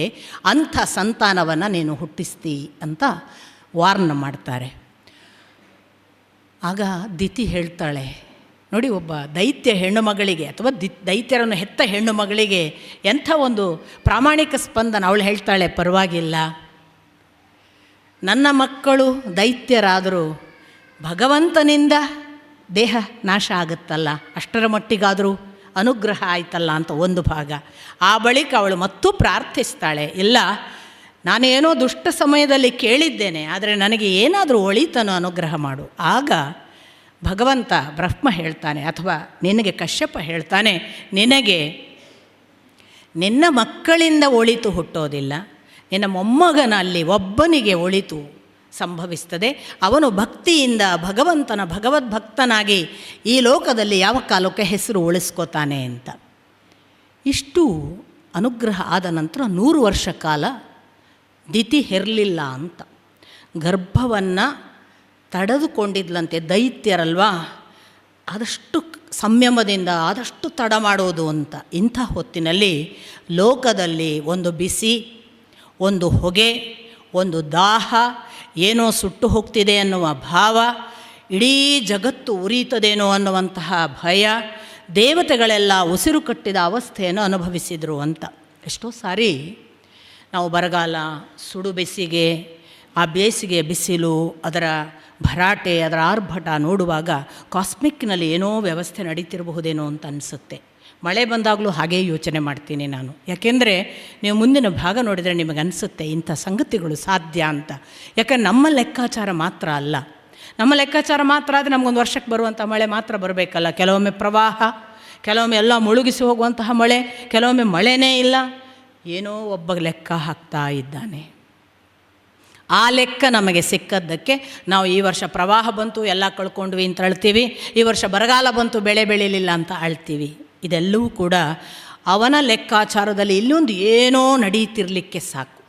ಅವನಿಗೆ ಬೇಕಾಗಿ ಅವನು ಏನನ್ನೋ ಮಾಡುವುದಕ್ಕೆ ಇಂಥದ್ದೆಲ್ಲ. ಯಾಕಂದರೆ ಇಲ್ಲಿ ನೋಡಿ, ಇಡೀ ಸುಡು, ಎಲ್ಲರೂ ದಾಹ ಅನುಭವಿಸ್ತಾರೆ. ಕೆಳಗಿನ ಲೋಕದವರಲ್ಲ, ದೇವಲೋಕದವರು ಕೂಡ. ಅವರೆಲ್ಲ ಹೋಗಿ ಬ್ರಹ್ಮನನ್ನು ವಿನಂತಿಸಿಕೊಳ್ತಾರೆ, ಏನಿದು? ಆಗ ಬ್ರಹ್ಮ ಹೇಳ್ತಾನೆ, ಇದು ಏನು ಅಂತ ನನಗೂ ಗೊತ್ತಿಲ್ಲ, ಭಗವಂತನನ್ನು ಕೇಳೋಣ. ಅಲ್ಲಿಂದ ಭಗವಂತನ ಬಳಿಗೆ ಹೋದರು. ಆಗ ಗೊತ್ತಾದದ್ದು, ಜಯ ವಿಜಯರು ಭಗವಂತನ ಸಾಕ್ಷಾತ್ ನಾರಾಯಣನ ದ್ವಾರಪಾಲಕರು. ಆ ದ್ವಾರಪಾಲಕರು ಒಂದು ತಮ್ಮ ಕೆಲಸವನ್ನು, ಕರ್ತವ್ಯವನ್ನು ಬಹಳ ಶ್ರದ್ಧೆಯಿಂದ ಮಾಡುವುದಕ್ಕೆ ಹೆಸರುವಾಸಿ. ಅಂಥ ಜಯ ವಿಜಯರಿಗೆ ಒಂದು ಸಂದರ್ಭ ಬರುತ್ತೆ. ಸನಕ, ಸನಂದನ, ಸನಾತನ ಮತ್ತು ಸನತ್ ಕುಮಾರ ಅಂತ 4 ಜನ ಕುವರರನ್ನು ನಾನು ನಿಮಗೆ ಹೇಳಿದೆ. ಪ್ರಥಮ ಸೃಷ್ಟಿ ಬ್ರಹ್ಮನದ್ದು ಅಂತ. ಈ 4 ಮಕ್ಕಳು ನಿವೃತ್ತಿ ಮಾರ್ಗದವರು ಅಂತಲೂ ಹೇಳಿದೆ. ಅವರು ಸದಾ ಋಷಿಕುಮಾರರು. ಅವರಿಗೆ ಯಾವತ್ತೂ ಕೂಡ ಯೌವನ ಎಲ್ಲ ಇಲ್ಲ, ಬಾಲಾವಸ್ಥೆಯೇ.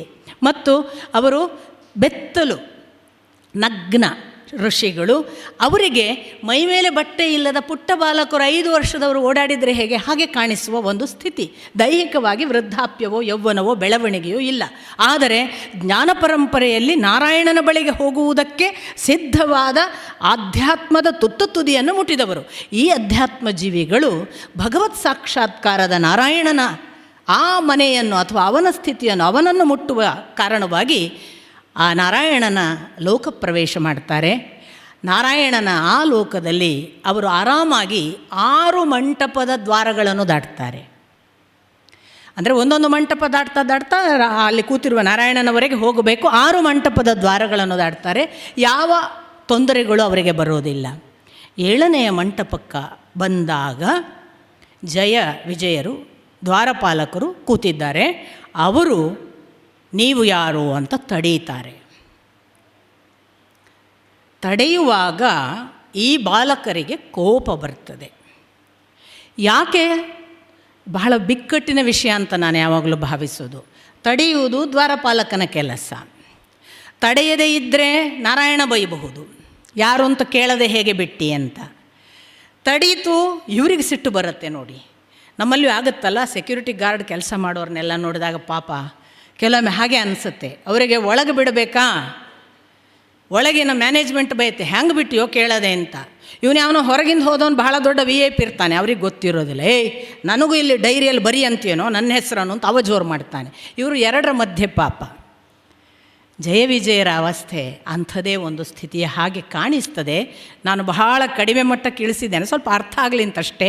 ಅವರ ಸ್ಥಿತಿ ಬಹಳ ಉನ್ನತವಾದ್ದು. ಜಯ ವಿಜಯರಿಗೆ ಯಾರು ನಾರಾಯಣನ ಹತ್ರ ಬರಲಿಕ್ಕೆ ಅರ್ಹರು, ಯಾರಲ್ಲ, ಎಲ್ಲರೂ ಬರುವ ಜಾಗ ಇದಲ್ಲ, ಇಲ್ಲಿಗೆ ಬಂದಿದ್ದಾರೆ ಅಂದರೆ ಅವರು ಖಂಡಿತಕ್ಕೂ ಅರ್ಹರಿದ್ದರೆ ಮಾತ್ರ ಪ್ರವೇಶ ಸಾಧ್ಯ, ಇಲ್ಲದಿದ್ದರೆ ಅವರು ಬರುವಂತಿಲ್ಲ ಅನ್ನೋದೆಲ್ಲ ಗೊತ್ತಿತ್ತು.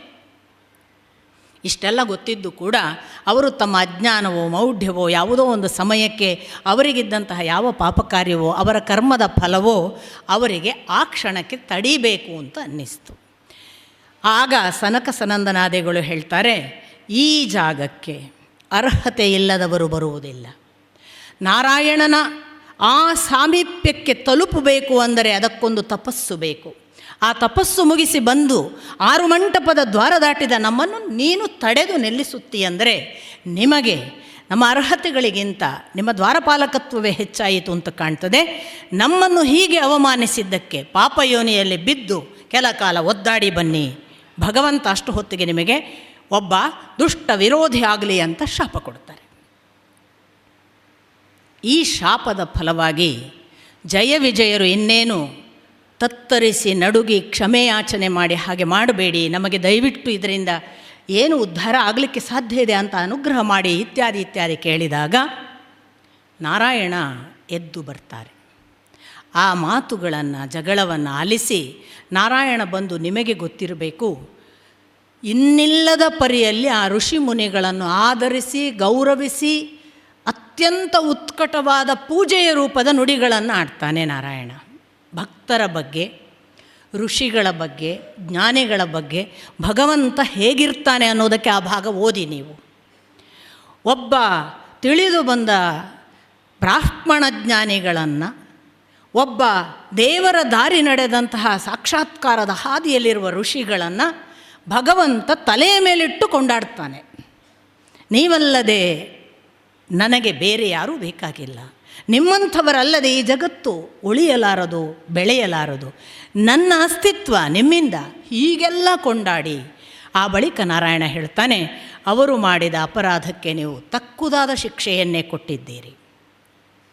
ಆದರೆ ಅವರು ಒಂದಿಷ್ಟು ಕಾಲ ಆ ತಮ್ಮ ಜಯ ವಿಜಯರ ದುಷ್ಟ ಕೆಲಸಕ್ಕಾಗಿ ಅನುಭವಿಸುವ ಪಾಪ ಕಾರ್ಯದ ಪಾಪಯೋನಿಯ ಅವಸ್ಥೆಯನ್ನು ಪಡೆದರೂ ಭಗವಂತ ಹೇಳ್ತಾನೆ, ಅವರು ಮತ್ತೆ ನನ್ನ ಬಳಿ ಬಂದು ಸೇರುವ ಹಾಗೆ ನೀವು ಅವರಿಗೆ ಅನುಗ್ರಹಿಸಿ ನಾನು ಅದನ್ನು ನಡೆಸಿಕೊಡ್ತೇನೆ.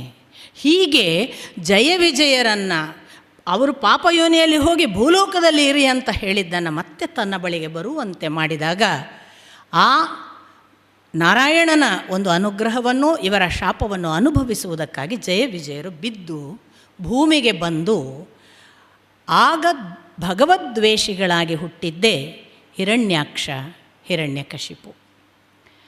ಅದೇ ಈಗ ಕಶ್ಯಪನ ಹೆಂಡತಿ ದಿತಿಯ ಹೊಟ್ಟೆಯಲ್ಲಿರುವ ಗರ್ಭ. ಅದರಲ್ಲಿ ಮೊದಲು ಇರುವ ಹಿರಿಯ ಹಿರಣ್ಯಕಶಿಪು ತಮ್ಮ ಹಿರಣ್ಯಾಕ್ಷ ಹುಟ್ಟುವಾಗ ಮೊದಲು ಹುಟ್ಟುತ್ತಾನೆ. ನಿಮಗೆ ಗೊತ್ತು, ಅವಳಿಗಳಲ್ಲಿ ಮೊದಲು ಹುಟ್ಟಿದವ ತಮ್ಮ, ನಂತರ ಹುಟ್ಟಿದವ ಅಣ್ಣ. ಹಿರಣ್ಯಾಕ್ಷ ಮೊದಲು ಹುಟ್ಟುತ್ತಾನೆ. ನೀವು ಶ್ರೀಮದ್ ಭಾಗವತದ ಪುಟಗಳ ವಿವರಣೆಯನ್ನು ಓದಿದರೆ ಇನ್ನಿಲ್ಲದಂತಹ ದುಷ್ಟ ಶಕುನಗಳು ಆರಂಭವಾಗ್ತವೆ. ಗರ್ಭದಲ್ಲಿರುವ ಮಕ್ಕಳು ಭೂಮಿಗೆ ಬರುವುದಕ್ಕೆ ಸಿದ್ಧರಾಗಿದ್ದಾರೆ ಅನ್ನುವುದನ್ನು ಸೂಚಿಸುವ ಹಾಗೆ ಬಹಳ ದೊಡ್ಡ ಮೋಡದ ಗುಡುಗಿನ ಸಿಡಿಲಿನ ಆರ್ಭಟ, ಬಿರುಗಾಳಿ, ಲೋಕದಲ್ಲಿ ಇನ್ನೇನು ಕೆಂಪು ಮಳೆ ಆಗ್ತದೇನೋ ಅನ್ನುವ ಹಾಗೆ ರಕ್ತ ಮಳೆ, ಅಲ್ಲಿ ನಾಯಿಗಳು ನರಿಗಳು ಊಳಿಡ್ತವೆ, ಗೂಬೆ ಹಗಲು ಹೊತ್ತಿಗೆ ಕೂಗುತ್ತೆ, ಕಾಣಿಸುತ್ತೆ. ಈ ಥರದ ಎಲ್ಲ ದುಷ್ಟ ಶಕುನಗಳನ್ನು ವೇದವ್ಯಾಸರು ಉಲ್ಲೇಖ ಮಾಡ್ತಾರೆ. ಹಾಗಾದ ಹೊತ್ತಿನಲ್ಲಿ ಈ ಕಡೆಯಿಂದ ಹಿರಣ್ಯಾಕ್ಷ ಹಿರಣ್ಯಕಶಿಪುವಿನ ಜನನವಾಯಿತು. ಇವರಿಬ್ಬರು ಕೂಡ ಸಾಮಾನ್ಯರಲ್ಲ. ಅವರು ತಮ್ಮ ಬಾಲ್ಯದಿಂದ ಭಗವದ್ವೇಷಿ ಅಂದರೆ ನಾರಾಯಣ ದ್ವೇಷಿ. ಅವರಿಗೇನು ಅಂತಂದರೆ ತಾವು ಭಗವಂತನನ್ನು ಮೀರಿಸುವವರೆಗಾಗಬೇಕು. ಅದು ಭಗವದ್ವೇಷಕ್ಕೆ ಕಾರಣ ನಿಮಗೆ ಗೊತ್ತಿದೆ, ಅಲ್ಲಿಯ ಶಾಪ. ಇವರಿಗೇನು ಅಂದರೆ ಒಂದೇ ಸಮನೆ ತಾವು ಭಗವಂತನನ್ನು ಮೀರಿಸಬೇಕು. ಯಾಕೆ? ಭಗವಂತನ ದ್ವೇಷಿಗಳಾದ್ದರಿಂದ ಭಗವಂತನನ್ನು ದ್ವೇಷಿಸಬೇಕು, ಅವನನ್ನು ಮೀರಿಸಬೇಕು ಅನ್ನೋದಕ್ಕೆ ತಪಸ್ಸು. ಎಂಥ ತಪಸ್ಸು? ಸಾಮಾನ್ಯ ತಪಸ್ಸಲ್ಲ. ತಪಸ್ಸು ಅನ್ನೋ 3 ಶಬ್ದ ಹೇಳಿಬಿಟ್ಟು ಮುಗಿಸಿಬಿಡ್ತೀವಿ. ಆ ತಪಸ್ಸಿನ ಪುಟಗಳನ್ನೆಲ್ಲ ಓದಬೇಕು. ಯಾವ ಹಿರಣ್ಯಾಕ್ಷ ಕೂಡ ಸಾಮಾನ್ಯ ತಪಸ್ಸು ಮಾಡಿಲ್ಲ. ಯಾವ ಹಿರಣ್ಯಕಶಿಪು ಕೂಡ ಎಂಥ ತಪಸ್ಸು ಮಾಡಿದ್ದಾನೆ ಅಂತ ನೋಡಿದರೆ ಗಾಬರಿ ಆಗ್ತದೆ. ಈಗಿನ ಕಾಲದ ನಮಗೆ 5 ನಿಮಿಷ ಹಾಗೆ ಯೋಚನೆ ಮಾಡಲಿಕ್ಕೆ ಸಾಧ್ಯ ಇಲ್ಲ. ಎಲ್ಲ ಹೋಗಲಿ, ಪೇಜಾವರ ಶ್ರೀಗಳಂಥ 24 ತಾಸು ಬದುಕಿದ ಅನುಷ್ಠಾನ ಮಾಡಿದ್ದನ್ನು ನಮಗೆ ಮಾಡೋಕ್ಕೆ ಸಾಧ್ಯ ಇಲ್ಲ. ನೀವು ಹೌದಾ ಅಲ್ವಾ ನೋಡಿ, ಪೇಜಾವರ ಶ್ರೀಗಳು ತನ್ನ ಜೀವಿತಾವಧಿಯ 3 ಗಂಟೆಗೆ ಎದ್ದು 5 ಗಂಟೆ ಒಳಗೆ ಪೂಜೆ ಪುನಸ್ಕಾರಗಳನ್ನು ಮುಗಿಸಿ ನಿತ್ಯ ಪಾಠಗಳನ್ನು ಮಾಡೋದನ್ನು ಮಾಡಿ ಮತ್ತೆ ತನ್ನ ಇತರ ಲೌಕಿಕ ವ್ಯವಹಾರದ ಬೇರೆ ಬೇರೆ ಊರುಗಳಿಗೆ ಹೋಗುವ ಪೂಜೆ ಅಥವಾ ಮತ್ತೊಂದು ದರ್ಶನ, ಇನ್ನೊಂದು ಸಾರ್ವಜನಿಕ ಕಾರ್ಯಕ್ರಮ ಎಲ್ಲವನ್ನು ಮಾಡಿ ಸಂಜೆ ಬಂದು ಇಷ್ಟಕ್ಕೆ ಒಂದೇ ಊಟ. ಅದಾದ ಮೇಲೆ ರೈಲಿನ ಮೇಲಿನ ಅಪ್ಪರ್ ಬರ್ತಲ್ಲೆಲ್ಲ ಮೊನ್ನೆ 80 ಆಗುವವರೆಗೂ ಪ್ರಯಾಣ ಮಾಡಿದ್ದಾರೆ. ಸಾಮಾನ್ಯ ಅಲ್ಲ. ಕೂತ್ಕೊಂಡು ಟೀಕೆ ಮಾಡೋರು ಒಂದು ದಿವಸ ಹಾಗೆ ಬದುಕಿದ್ದೀವ ಯೋಚನೆ ಮಾಡಬೇಕು. ಪೇಜಾವರ ಶ್ರೀಗಳು ಅಂತಲ್ಲ ನಾನು ಹೇಳೋದು, ಯಾವುದೇ ತಪಸ್ವಿಗಳನ್ನು ಟೀಕೆ ಮಾಡುವವರು ಒಂದು ದಿವಸ 24 ತಾಸು ನಿಮಗೆ ಹಾಗೆ ಬದುಕಕ್ಕೆ ಸಾಧ್ಯನಾ? ಸಂಜೆ ಬಂದು ರಾತ್ರಿ ಹೊತ್ತು ಪುನಃ ಪೂಜೆ ಮುಗಿದ ಮೇಲೆ ಅಷ್ಟು ವಿದ್ಯಾರ್ಥಿಗಳಿಗೆ ಪಾಠ ಮಾಡಿ, ಎಂಥ ಪಾಠ ಅಂದರೆ ನಮ್ಮ ಕಾಲದ ಈಗಿನ ಪಾಠ ಅಲ್ಲ. ಗುರುಗಳೇ ಹೋಗಿ ಯಾರು ಶಿಷ್ಯನಿದ್ದಾನೆ ಅವನಿಗೆ ನಮಸ್ಕರಿಸುವ ಪಾಠ ಅಲ್ಲ. ಎಂಥ ಪಾಠ ಅದು ನಿಮಗೆ ಗೊತ್ತಿರಲಿ. ನಾನು ಇಂಥದ್ದೆಲ್ಲ ನಮ್ಮ ತಿಳುವಳಿಕೆಗೆ ಇರಲಿ ಅಂತ ಹೇಳ್ತಿದ್ದೇನೆ. ಪೇಜಾವರ ಶ್ರೀಗಳು ಪಾಠ ಮಾಡಿದರೆ ಒಂದು ನಿರ್ದಿಷ್ಟ ಪಾಠ ಮುಗಿಯಿತು, ನಾಳೆ ಕಂಠಪಾಠ ಮಾಡಿಕೊಂಡು ಬನ್ನಿ ಅಂತ ಹೇಳಿದರು ಅಂತ ಇಟ್ಕೊಳ್ಳಿ. ಮಕ್ಕಳಿಗೆ, ವಿದ್ಯಾರ್ಥಿಗಳಿಗೆ ನಾಳೆ ಇದಿಷ್ಟು ಇವತ್ತು ಪಾಠ ಮಾಡಿದ್ದೇನಲ್ಲಪ್ಪ, ನಾಳೆ ಇದನ್ನು ಕಂಠಪಾಠ ಮಾಡ್ಕೊಂಡು ಬನ್ನಿ ಅಂತ ಹೇಳಿದರು. ಮರುದಿವಸ ವಿದ್ಯಾರ್ಥಿಗಳಲ್ಲಿ 10 ಜನರಲ್ಲಿ 9 ಜನ ಕಂಠಪಾಠ ಮಾಡಿದರು ಅಂತ ಅದನ್ನು ಹೇಳಿದರು. ಒಬ್ಬ ಮಾಡಲಿಲ್ಲ ಅಂತ ಇಟ್ಕೊಳ್ಳಿ. ಪೇಜಾವರ ಶ್ರೀಗಳು ಹೇಗಿದ್ದರು ಗೊತ್ತಾ? ಆ ಒಬ್ಬ ವಿದ್ಯಾರ್ಥಿಗೆ ಕಂಠಪಾಠ ಆಗುವವರೆಗೆ ತಾನು ಉಪವಾಸ.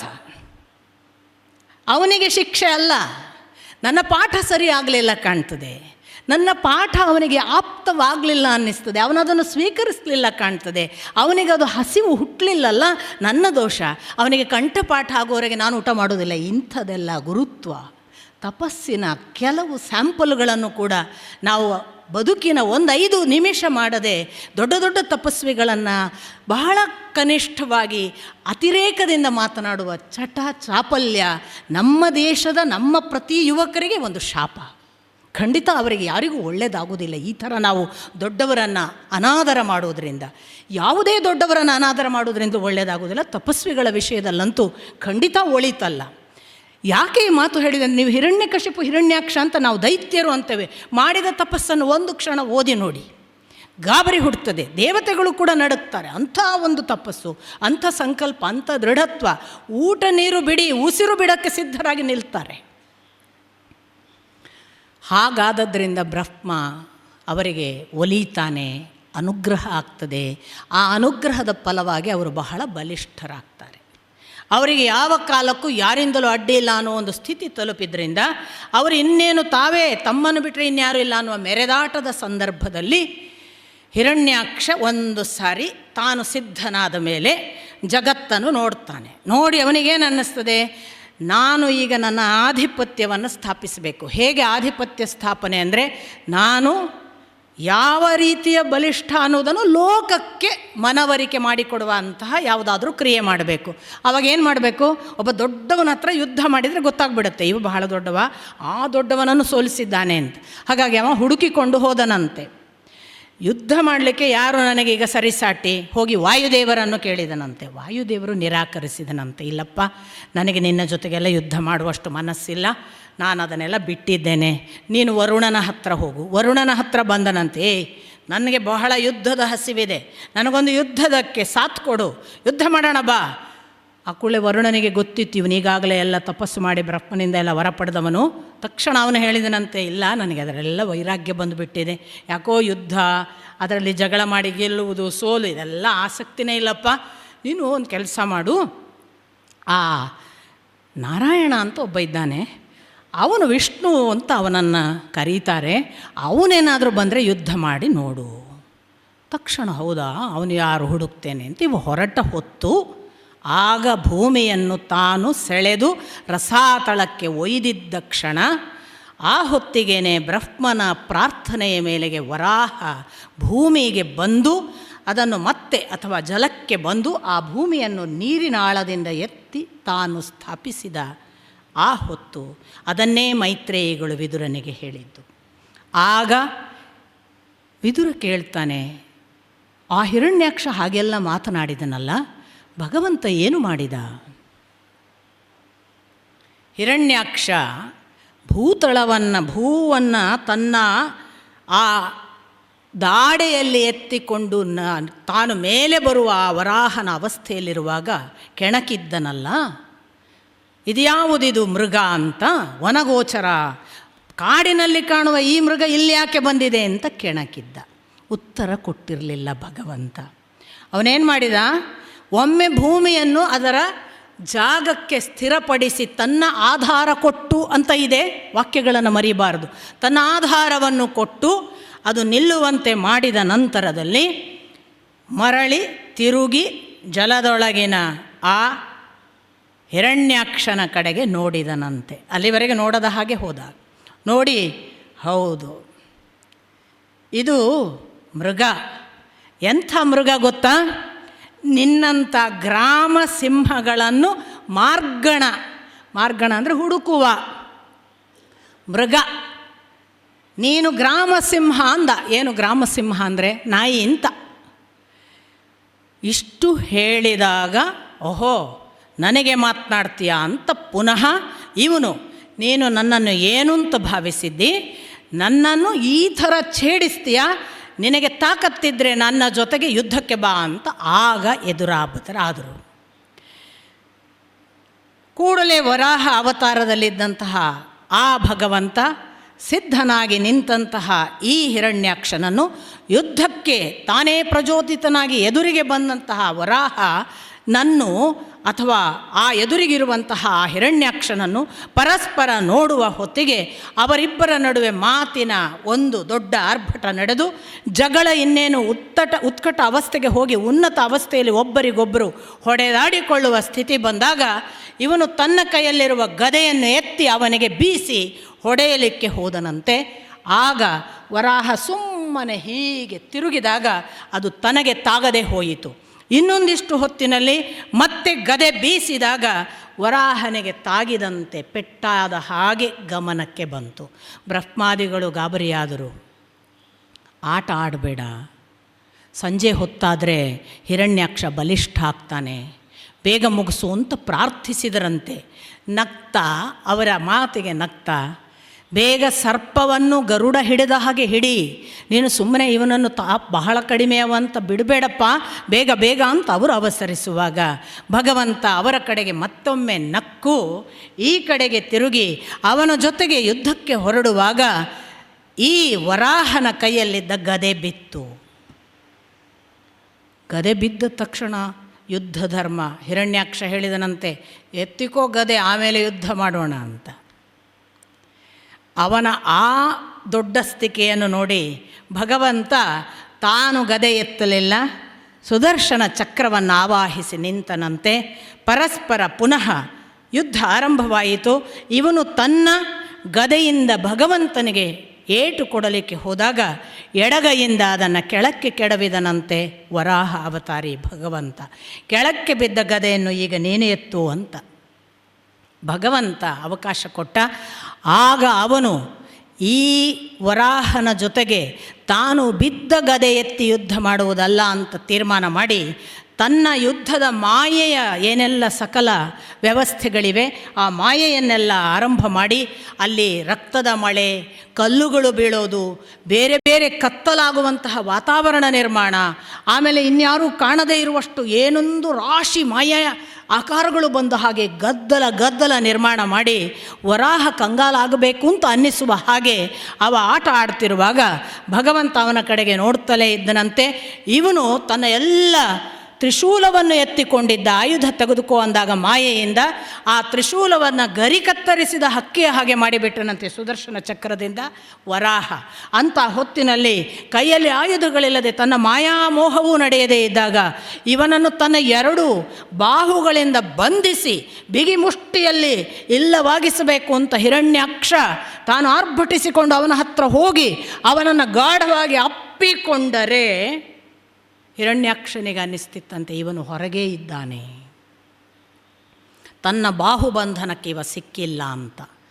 ಅಷ್ಟರಲ್ಲಿ ಇವನು ಹೊರಗಿದ್ದು ಮತ್ತೆ ಬದುಕ್ತಿದ್ದಾನಲ್ಲ ಅಂತ ಅವನ ಕಡೆಗೆ ಇನ್ನೊಂದು ಏಟು ಕೊಡಬೇಕು ತನ್ನ ಮುಷ್ಟಿಯಿಂದ ಅಂತ ಸಿದ್ಧನಾದಾಗ ಭಗವಂತ ಬಲಗೈಯಲ್ಲಿ ಚಕ್ರ, ಎಡಗೈಯಿಂದ ಒಂದು ಕೆನ್ನೆಗೆ ಹೀಗೊಂದು ಮುಷ್ಟಿಯನ್ನು ತಾಗಿಸಿದನಂತೆ, ಹೊಡೆದದ್ದಲ್ಲ. ಎಡಗೈಯ ಮುಷ್ಟಿಯನ್ನು ಹೀಗೊಮ್ಮೆ ಕೆನ್ನೆಗೆ ತಾಗಿಸಿದರೆ ಗರಗರ ತಲೆ ಮೈ ಎಲ್ಲ ಸುತ್ತಾಗಿ ಕಣ್ಣ ಗೋಲಿಗಳು ಹೊರಕ್ಕೆ ಬಂದು ಹಲ್ಲೆಲ್ಲ ಕಳಚಿ ಬಾಯಿಯಿಂದ ರಕ್ತ ಬರ್ತಿದೆಯೇನೋ ಅನ್ನುವ ಹಾಗೆ ಅವನು ಧೊಪ್ಪಂತ ಬಿದ್ದ. ಹಾಗೆ ಬಿದ್ದ ಹಿರಣ್ಯಾಕ್ಷನ ವಧೆ ಮಾಡಿದಂತಹ ಭಗವಂತ ಭೂಮಿಯನ್ನು ಸ್ವಸ್ಥ ಸ್ಥಿತಿಯಲ್ಲಿ ಸೇರಿಸಿ ಮತ್ತೆ ಈ ಜಲಕ್ಕೊಂದು ಕಿಕ್ ಹೊಡೆದು ನೆಗೆದು ಆ ಆಕಾಶ ಸೇರಿದ ಅನ್ನುವುದು ವರಾಹ ಅವತಾರದ ವರ್ಣನೆ. ಹೀಗೆ ಭಗವಂತ ವರಾಹ ಅವತಾರದಲ್ಲಿ ಭೂಮಿಯನ್ನು ನಿಲ್ಲಿಸಿದ ಅಂತ ನಮ್ಮ ಪುರಾಣ ಭಾಗ. ಏನ್ರಿ ಭೂಮಿ ನೀರಲ್ಲಿ ಮುಳುಗೋದು, ಅದು ಯಾರು ಹೇಳಿದ್ದು? ಎಲ್ಲ ಕಥೆ. ನಮಗೆ ವಿಜ್ಞಾನ ಬೇಕಲ್ಲ. ವೆಲೋವ್ಸ್ಕಿ ಅಂತ ನಮ್ಮ ಅಪ್ಪ ಒಂದು ಉಲ್ಲೇಖ ಮಾಡ್ತಾರೆ. ಅವನು ತನ್ನ ಕೊಹಿಲಿಷನ್ ಆಫ್ ದಿ ವರ್ಲ್ಡ್ ಅನ್ನುವ ಪುಸ್ತಕದಲ್ಲಿ ಇದನ್ನು ದಾಖಲಿಸಿದ್ದಾನೆ ಅಂತಲೂ ಹೇಳ್ತಾರೆ. ಭೂಮಿ 2 ಬಾರಿ ಕಕ್ಷೆಯಿಂದ ಕಳಚಿದೆ ಅಂತ. ಇದು ಭೂಮಿ ಮುಳುಗುವುದಂದರೆ ತನ್ನ ಕಕ್ಷೆಯಿಂದ ಕಳಚುವುದು. ಈ ಕಕ್ಷೆ ಯಾವುದು? ಇದಕ್ಕೆಲ್ಲ ಖಗೋಳದಲ್ಲಿ ಬಹಳ ವಿವರಣೆಗಳು ಬರ್ತವೆ. ಶಿಂಶುಮಾರ ಚಕ್ರ ಅಂತ ಒಂದಿದೆ, ಅದು ಎಲ್ಲವನ್ನು ಹಿಡುಕೊಂಡಿದೆ. ಅದೊಂದು ವಾಯುವಿನಿಂದ ನಿರ್ಮಾಣವಾದಂತಹ ಬಲ ಅಂತೆಲ್ಲ ಬರುತ್ತೆ. ನನಗೆ ಬಹಳ ಇಷ್ಟವಾದ ವಿಷಯ ಅದು. ಅಂದರೆ ನೋಡಿ, ಇವೆಲ್ಲ ತೇಲ್ತಾ ಇರೋದು. ಇವು ಯಾವುದು ನಿಮಗೆ ಭೂಮಿ ಒಂದು ತೇಲ್ತಾ ಇರೋದು. ಬೇರೆ ಜಾಗಕ್ಕೆ ಹೋದರೆ ನಿಮ್ಗೆ ಗೊತ್ತಾಗುತ್ತೆ ಆಕಾಶದಲ್ಲಿ ಇದು ತೇಲ್ತಾ ಇರುವ ಒಂದು ಪದಾರ್ಥ. ಹಾಗೆ ಯಾವುದೋ ನಾವು ನೋಡುವ ಗುರು ಅಥವಾ ಬುಧ ಎಲ್ಲವೂ ತೇಲ್ತಾ ಇರೋದಲ್ವ. ಆಕಾಶದಲ್ಲಿ ಹೆಂಗೆ ತೇಲ್ತಾವೆ? ವಾಯು ತನ್ನ ಒಂದು ಬಲವನ್ನು ನಿರ್ಮಾಣ ಮಾಡಿ ಅದು ಬೀಳದ ಹಾಗೆ ಕಾದಿದ್ದಾನೆ ಅನ್ನೋದು ಭಾಗವತ ಕೊಡುವ ವಿವರಣೆ. ಮುಂದೆ ಖಗೋಳದಲ್ಲಿ ಬರುತ್ತೆ, ಖಗೋಳದ ವಿವರಣೆ ಮಾಡುವಾಗ ಎಲ್ಲವನ್ನು. ಇದನ್ನು ನಾನು ಬಹಳ ಬಾರಿ ಉದಾಹರಣೆಯಾಗಿ ಹೇಳೋದು. ನೋಡಿ, ನಿಮ್ಮ ಹತ್ರ ಒಂದು ಕಬ್ಬಿಣದ ಗುಂಡು ಇದೆ ಅಂತ ಅಂದ್ಕೊಂಡ್ರೆ ಅದನ್ನು ಈಗ ಇಲ್ಲಿ ಈ ನಿರ್ವಾತದಲ್ಲಿ ಇದಕ್ಕೇನು ಸಪೋರ್ಟ್ ಇಲ್ಲಿ ಇಡಬೇಕು ಅಂದರೆ ಇಡೋಕ್ಕಾಗಲ್ಲ. ಒಂದೇ ಪಾಸಿಬಿಲಿಟಿ ಏನು ಹೇಳಿ?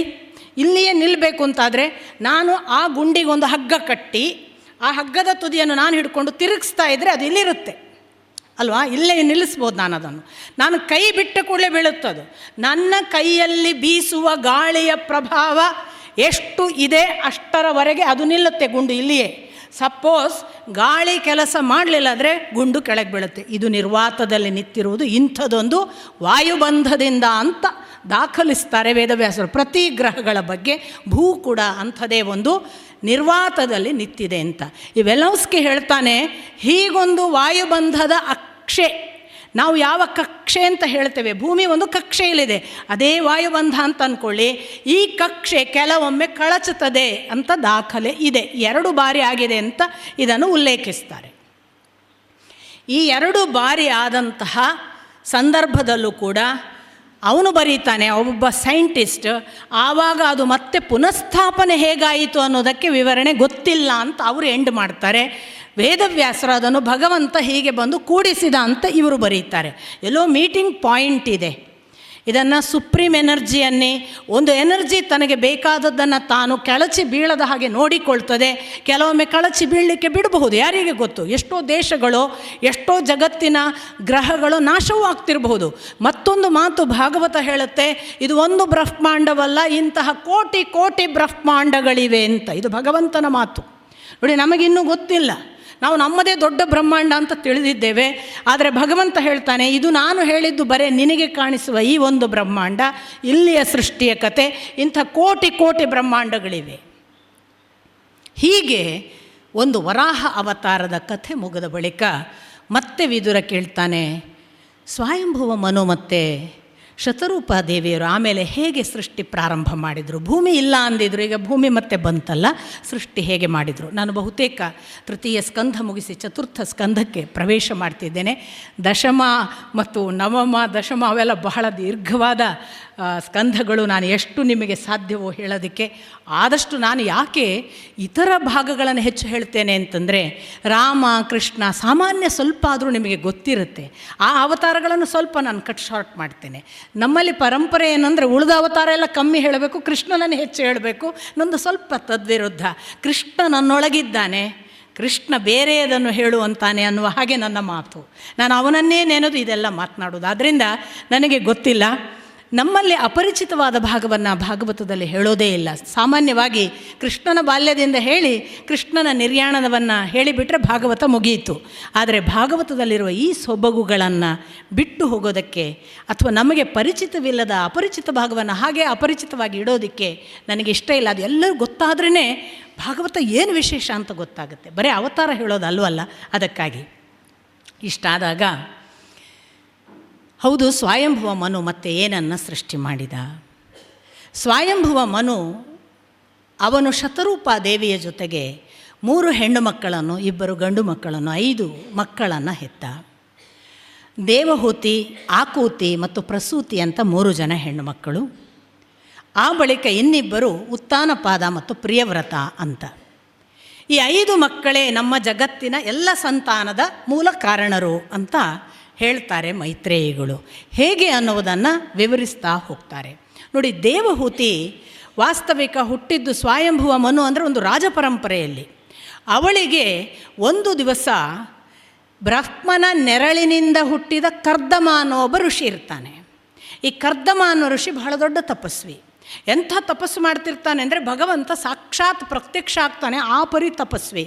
ಪ್ರತ್ಯಕ್ಷ ಆದಾಗ ಅವನು ಕೇಳಿದ್ದೇನು ಅಂದರೆ, ತನಗೆ ಬಿಡುಗಡೆ ಬೇಕು ಸಂಸಾರದಿಂದ, ನಾನು ನಿನ್ನ ಹತ್ರ ಬರಬೇಕು.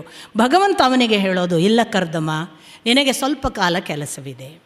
ನೀನು ಭೂಲೋಕದಲ್ಲಿದ್ದು ಒಂದಿಷ್ಟು ಕಾಲ ಈ ಜಗತ್ತಿನ ಸೃಷ್ಟಿಕ್ರಿಯೆಗೆ ನಿನ್ನ ಒಂದು ಪಾಲನ್ನು ಕೊಡಬೇಕು. ಆ ಬಳಿಕ ನಾನೇ ನಿನ್ನ ಹೆಂಡತಿಯ ಗರ್ಭದಲ್ಲಿ ಬಂದು ಒಂದು ದೊಡ್ಡ ವಿಜ್ಞಾನವನ್ನು ಹೇಳಿ ಹೋಗುವವನಿದ್ದೇನೆ. ಅಲ್ಲಿವರೆಗೆ ನೀನು ನಿನ್ನ ಭೂಲೋಕದ ಕೆಲಸಗಳನ್ನು ಮುಂದುವರಿಸು. ಇಂಥದೊಂದು ಭಗವಂತನ ಆದೇಶವನ್ನು ಪಾಲಿಸಿಕೊಂಡು ಕರ್ದಮ ಅನ್ನುವ ತಪಸ್ವಿ ಬಿಂದು ಸರೋವರದ ದಡದಲ್ಲಿ ಇರ್ತಾನೆ. ಯಾಕದಕ್ಕೆ ಬಿಂದು ಸರೋವರ ಅಂತ ಹೆಸರು ಅಂತಲೂ ಬರೀತಾರೆ ವೇದವ್ಯಾಸರು. ಭಗವಂತ ಸಂತುಷ್ಟನಾಗಿ ತನ್ನ ಕಣ್ಣ ನೀರಿನ ಬಿಂದನ್ನು ಅಲ್ಲಿ ಸುರಿಸಿದ್ದಂತೆ ಕರ್ದಮನ ತಪಸ್ಸು ನೋಡಿ. ಆದ್ದರಿಂದ ಅದು ಬಿಂದು ಸರೋವರ ಅಂತ. ಅಂಥ ಜಾಗದಲ್ಲಿ ಕರ್ದಮ ತಪಸ್ಸು ಮುಂದುವರಿಸ್ತಾನೆ. ಅವನಿಗೆ ಆದೇಶ ಏನು? ನಿನಗೊಂದು ಸಂತಾನ ಮುಂದುವರಿಸುವ ಕೆಲಸ ಇದೆ, ನೀನು ಕಾಯಬೇಕು. ಇತ್ತ ದೇವಹೂತಿ ಹುಟ್ಟಿದ್ದಾಳಲ್ಲ ಸ್ವಯಂಭುವ ಮನು, ಆ ಸ್ವಯಂಭುವ ಮನುವಿನ ಮಗಳು ದೇವಹೂತಿಗೆ ಹೀಗೆ ತುಂಬ ತನ್ನಷ್ಟಕ್ಕೆ ಬೆಳೀತಿದ್ದಾಳೆ ರಾಜಮನೆತನದಲ್ಲಿ.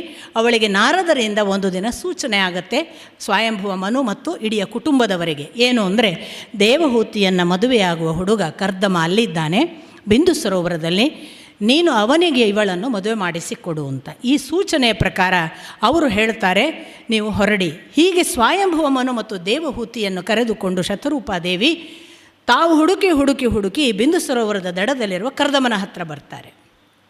ಆಗ ಕರ್ದಮ ತನ್ನ ತಪಸ್ಸಿನ ಆ ಒಂದು ಭಾಗ ಮಾತ್ರವಲ್ಲದ ಲೌಕಿಕದಲ್ಲೂ ಕೂಡ ತುಂಬ ಒಳ್ಳೆಯ ಮನುಷ್ಯ. ಅವನು ಅತ್ಯಂತ ಆದರದಿಂದ, ಒಬ್ಬ ರಾಜ ಬಂದಿದ್ದಿ, ಯಾಕೆ ನನ್ನ ಮನೆ ಬಾಗಿಲವರೆಗೆ ಬಂದಿದ್ದಿ, ಎಲ್ಲವನ್ನು ಅವನಿಗೆ ಸಲ್ಲಬೇಕಾದೆಲ್ಲ ಗೌರವ ನುಡಿಗಳನ್ನೆಲ್ಲ ಸಲ್ಲಿಸಿ ಆದರ ಉಪಚಾರ ಮಾಡಿ ನನ್ನಿಂದ ಏನಾಗಬೇಕು ಅಂತ ಕೇಳ್ಕೊಳ್ತಾನೆ. ಆಗ ಸ್ವಯಂಭುವ ಮನು ಹೇಳ್ತಾನೆ, ನನ್ನ ಮಗಳು ದೇವಹೂತಿಗೆ ನಿನ್ನನ್ನು ನಾನು ಮದುವೆ ಮಾಡಿಸಿಕೊಡ್ಬೇಕು ಅಂತ ಬಂದಿದ್ದೇನೆ. ನಿಷ್ಠುರವಾಗಿ ಕರ್ದಮ ಹೇಳಬೇಕಾದದ್ದನ್ನು ಹೇಳ್ತಾನೆ.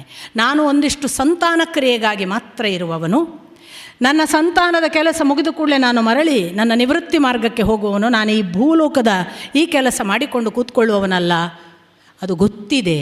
ಅವಳಿಗೆ ನಾರದರಿಂದ ಸೂಚನೆ ಆಗಿದೆ, ಅವಳು ನಿಮ್ಮನ್ನಲ್ಲದೆ ಇನ್ಯಾರನ್ನು ಮದುವೆ ಆಗೋದಿಲ್ಲ. ಹೀಗೆ ರಾಜಮನೆತನದ ಹೆಣ್ಣು ಒಂದು ಕಾಡಿನ ತಪಸ್ವಿಯನ್ನು ಮದುವೆ ಆಗ್ತಾಳೆ, ಕರ್ದಮರನ್ನು.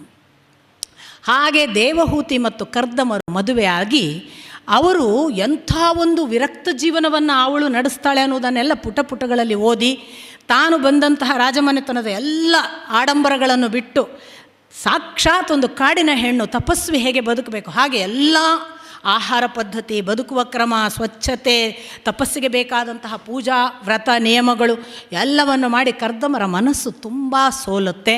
ಕರ್ದಮರು ಹೇಳ್ತಾರೆ, ಜಗತ್ತಿನ ಎಲ್ಲ ಲೌಕಿಕ ಸುಖಗಳನ್ನು ಬಿಟ್ಟು ನನ್ನ ಹತ್ರ ಬಂದಿದ್ದಿ, ನಾನು ನಿನಗಾಗಿ ಏನು ಮಾಡಲಿಲ್ಲ. ಅವ್ರು ಏನು ಮಾಡ್ತಾರೆ, ಒಂದು ದೊಡ್ಡ ವಿಮಾನವನ್ನೇ, ದೇವಲೋಕದ ವಿಮಾನವನ್ನೇ ಭೂಮಿಯಲ್ಲಿ ಸೃಷ್ಟಿಸ್ತಾರೆ. ನೋಡಿ, ಪುಷ್ಪಕ ವಿಮಾನ ಎಷ್ಟು ದೊಡ್ಡದು, ಅದು ಎಷ್ಟು ಸಾವಿರ ಜನರನ್ನು ತೆಗೆದುಕೊಂಡು ಹೋಗ್ತಿತ್ತು, ಎಷ್ಟು ಸಣ್ಣದು ಆಗ್ತಿತ್ತು ಇತ್ಯಾದಿ ವಿವರಗಳನ್ನು ನೀವು ವಾಲ್ಮೀಕಿಗಳಲ್ಲಿ ನೋಡ್ತೀರಿ. ಅದರಂಥದೇ ಉಲ್ಲೇಖವನ್ನು ಈ ಕರ್ದಮ ಮುನಿಗಳು ಕೂಡ ಸೃಷ್ಟಿ ಮಾಡಿದ್ರು. ಅದೊಂದು ದೊಡ್ಡ ಲೋಕ, ವೈಭವದ ಲೋಕ, ಇಂದ್ರಲೋಕ ಇದ್ದ ಹಾಗೆ ಆ ವಿಮಾನ. ಅದರಲ್ಲಿ ಇವಳಿಗೆ ಎಲ್ಲ ಸೌಕರ್ಯಗಳನ್ನು ಒದಗಿಸಿಕೊಡ್ತಾನೆ ಕರ್ದಮ. ಯಾಕೆ, ಎಲ್ಲವನ್ನು ವಿರಕ್ತ ಜೀವನಕ್ಕೆ ಒಪ್ಪಿಸಿಕೊಂಡ್ಲಲ್ಲ, ಅವಳನ್ನು ಮೆಚ್ಚಿಸಲಿಕ್ಕೆ, ಅವಳಿಗೆ ಅನುಗ್ರಹ.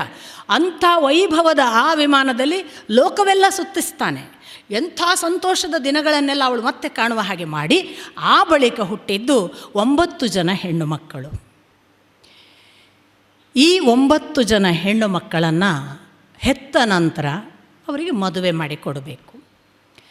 ನಾನು ಆಗಲೇ ಹೇಳಿದೆ, 9 ಜನ ಋಷಿಗಳನ್ನು ಬ್ರಹ್ಮ ಸೃಷ್ಟಿ ಮಾಡಿದ್ದ ಅಂತ. ಮರೀಚಿ ಅಂತ ಮೊದಲ ಋಷಿ, ಅವನಿಗೆ ಮೊದಲನೆಯ ಹೆಣ್ಣುಮಗಳು ಕಲಾಳನ್ನು ಮದುವೆ ಮಾಡಿಕೊಡ್ತಾರೆ. ಮರೀಚಿ ಮತ್ತು ಕಲಾ ಇಬ್ಬರಿಗೆ ಹುಟ್ಟಿದವರೇ ಕಶ್ಯಪರು ಮತ್ತು ಪೂರ್ಣಿಮಾ ಅಂತ ಒಬ್ಬಳು ಮಗಳು. ಆ ಪೂರ್ಣಿಮಾಗೆ ವಿರಜ ಮತ್ತು ದೇವಕುಲ್ಯ ಅಂತ 3 ಹೆಣ್ಣು ಮಕ್ಕಳು. ಆ ದೇವಕುಲ್ಯಾಳೆ ಮುಂದೆ ಗಂಗೆ. ಇದು ಮರೀಚಿಯ ಕಥೆ. ಮರೀಚಿಯ ಅಲ್ಲದೆ ಅತ್ರಿಗೆ ಅನಸೂಯ ಅನ್ನುವ ಮಗಳನ್ನು, ಇದೇ ಕರ್ದಮ ಮತ್ತು ದೇವಹೂತಿಯ ಮಕ್ಕಳು ನೆನಪಿಟ್ಟುಕೊಳ್ಳಿ, ಅನಸೂಯಾಳನ್ನು ಮದುವೆ ಮಾಡಿಕೊಡ್ತಾರೆ. ಈ ಅತ್ರಿ ಅನಸೂಯರ ಮಕ್ಕಳೇ ನಿಮಗೆಲ್ಲ ಗೊತ್ತಿರುವ ಹಾಗೆ ಬ್ರಹ್ಮ ವಿಷ್ಣು ಮಹೇಶ್ವರ 3 ಜನರನ್ನು ಅವರು ಪ್ರಾರ್ಥನೆ ಮಾಡ್ತಾರೆ, ನಮಗೆ ನಿನ್ನಂಥ ಮಕ್ಕಳನ್ನು ಕೊಡು ಅಂತ. ಅವರು ಬ್ರಹ್ಮ ವಿಷ್ಣು ಮಹೇಶ್ವರ ಅಂತ ಪ್ರಾರ್ಥನೆ ಮಾಡೋದು. ಅವ್ರು ಪ್ರಾರ್ಥನೆ ಮಾಡುವಾಗ ಏನು ಮಾಡೋದು ಅಂದರೆ, ಭಗವಂತ ನಿನ್ನಂಥ ಮಕ್ಕಳನ್ನು ಕೊಡು. ಈ ನಿನ್ನಂಥ ಮಕ್ಕಳು ಅಂದಾಗ ಅವನು 3 ರೀತಿಯಿಂದ ಕೆಲಸ ಮಾಡ್ತಾನಲ್ಲ, ಹಾಗಾಗಿ ಬ್ರಹ್ಮನಿಗೆ ಅಥವಾ ಬ್ರಹ್ಮನ ಅನುಗ್ರಹವಾಗಿ ಚಂದ್ರ, ರುದ್ರನ ಅಂಶವಾಗಿ ಅನುಗ್ರಹವಾಗಿ ದುರ್ವಾಸರು, ವಿಷ್ಣುವಿನ ಅನುಗ್ರಹವಾಗಿ ದತ್ತಾತ್ರೇಯ, ಹೀಗೆ 3 ಮಕ್ಕಳನ್ನು ಅತ್ರಿ ಅನಸೂಯರು ಹಿಡಿದರು. ಅದೇ ದತ್ತಾತ್ರೇಯ ಕೂಡ ಇದರಲ್ಲಿ ಒಂದು ಅವತಾರ. ಈ ಅತ್ರಿ ಅನಸೂಯರ ನಂತರದಲ್ಲಿ ನಮಗೆ ಸಿಕ್ಕುವುದು ಅಂಗಿರಸ ಅನ್ನುವ ಋಷಿ. ಅವನನ್ನು ಶ್ರದ್ಧಾ ಅನ್ನುವ ಹೆಣ್ಣು ಮಗಳಿಗೆ ಮದುವೆ ಮಾಡಿಸಿಕೊಡ್ತಾರೆ. ಅಂಗಿರಸ ಮತ್ತು ಶ್ರದ್ಧಾರಿಗೆ ಹುಟ್ಟಿದವರೇ 4 ಹೆಣ್ಣು ಮಕ್ಕಳು, ಸಿನಿವಾಲಿ, ಕುಹು, ರಾಗ ಮತ್ತು ಅನುಮತಿ ಅಂತ. ಜೊತೆಗೆ 2 ಗಂಡು ಮಕ್ಕಳು, ಉತಥ್ಯ ಮತ್ತು ಬೃಹಸ್ಪತಿ. ಈ ಅಂಗಿರಸ ಶ್ರದ್ಧಾ ಅಲ್ಲದೆ ಪುಲಸ್ತ್ಯ ಅನ್ನೋ ಒಬ್ಬ ಋಷಿಗೆ ಹವಿರ್ಭೂ ಅನ್ನುವ ಹೆಂಡತಿಯಿಂದ ಹುಟ್ಟಿದವರೇ. ನಾನು ಯಾಕೆ ಈ ಎಲ್ಲ ಹೆಸರುಗಳು ಹೇಳ್ತೇನೆ, ಇವರೆಲ್ಲ ಮುಂದೆ ನಮ್ಮ ಭಗವಂತನ ದಾರಿಯಲ್ಲಿ ನಮಗೆ ಬೇರೆ ಬೇರೆ ಸಂದರ್ಭದಲ್ಲಿ ಕನೆಕ್ಟ್ ಆಗುವವರು, ನೆನಪಿಟ್ಕೊಳ್ಳಿ. ಪುಲಸ್ತ್ಯ ಮತ್ತು ಹವಿರ್ಭೂಗೆ ಹುಟ್ಟಿದವರೇ ಅಗಸ್ತ್ಯ ಮತ್ತು ವಿಶ್ರವಸ್. ನಿಮಗೆ ಅಗಸ್ತ್ಯರು ಗೊತ್ತು, ವಿಶ್ರವಸ್ ಯಾರು ಅಂತಲೂ ಗೊತ್ತು ನಿಮಗೆ. ಸ್ವಲ್ಪ ಹೌದು ಅಂತೀರಿ ನಾನು ಹೇಳಿದ ಕೂಡಲೇ. ವಿಶ್ರವಸನ ಮೊದಲನೇ ಹೆಂಡತಿ ಇಡಾವಿಡಾಳಿಂದ ಹುಟ್ಟಿದವನೇ ಕುಬೇರ. ವಿಶ್ರವಸ್ಸಿಗೆ ಸುಮಾಲಿಯ ಪ್ರೇರಣೆಯಿಂದ ಕೇಶಿನಿ ಬಂದು ಸೇರಿದ್ಲಲ್ಲ, ಕೇಶಿನಿಯಿಂದ ಹುಟ್ಟಿದವರೇ ರಾವಣ, ಕುಂಭಕರ್ಣ ಮತ್ತು ಎಲ್ಲಿವರೆಗೆ ಬಂತು ನೋಡಿ ವಂಶ ಪರಂಪರೆ, ಸ್ವಯಂಭುವ ಮನುವಿನಿಂದ ನೆನಪಿಟ್ಕೊಳ್ಳಿ, ರಾಮಾಯಣ ಕಾಲಕ್ಕೆ ಬಂತು. ರಾವಣ, ಕುಂಭಕರ್ಣ, ವಿಭೀಷಣ ಇವರು ಕೇಶಿನಿಯಿಂದ ವಿಶ್ರವಸ್ಸಿಗೆ ಹುಟ್ಟಿದ್ದು. ಅಲ್ಲಿ ಪುಲಸ್ತ್ಯ ಋಷಿ ಕಾರಣ. ಪುಲಸ್ತ್ಯ ಯಾರು ಅಂದರೆ ಬ್ರಹ್ಮನ ಮಗ. ಮತ್ತೆ ನೆನಪು ಮಾಡ್ತಾ ಇರೋದಕ್ಕೆ, ಪುಲಹನಿಗೆ ಗತಿ ಅನ್ನುವ ಹೆಂಡತಿಯಿಂದ 3 ಮಕ್ಕಳು. ಅಷ್ಟೇನು ಪ್ರಮುಖರಲ್ಲ, ಮುಂದೆ ಎಲ್ಲೂ ಉಲ್ಲೇಖ ಆಗುವುದಿಲ್ಲ. ಆ ಬಳಿಕ ಕ್ರತುವಿಗೆ ಕ್ರಿಯಾ ಅನ್ನುವ ಹೆಂಡತಿಯಿಂದ ಹುಟ್ಟುವವರು 60,000 ವಾಲಖಿಲ್ಯ ಅನ್ನುವ ಋಷಿಗಳು. ಈ ವಾಲಖಿಲ್ಯ ಋಷಿಗಳು ಸೂರ್ಯನ ರಥ ನಡೆಸುವವರು ಅನ್ನುವ ಕಾರಣಕ್ಕಾಗಿ ಮುಂದೆ ಉಲ್ಲೇಖ ಆಗ್ತಾರೆ. ಕ್ರತುಕ್ರಿಯೆ ಆದ ಮೇಲೆ ನಮಗೆ ಬರುವಂಥವನು ವಸಿಷ್ಠರು.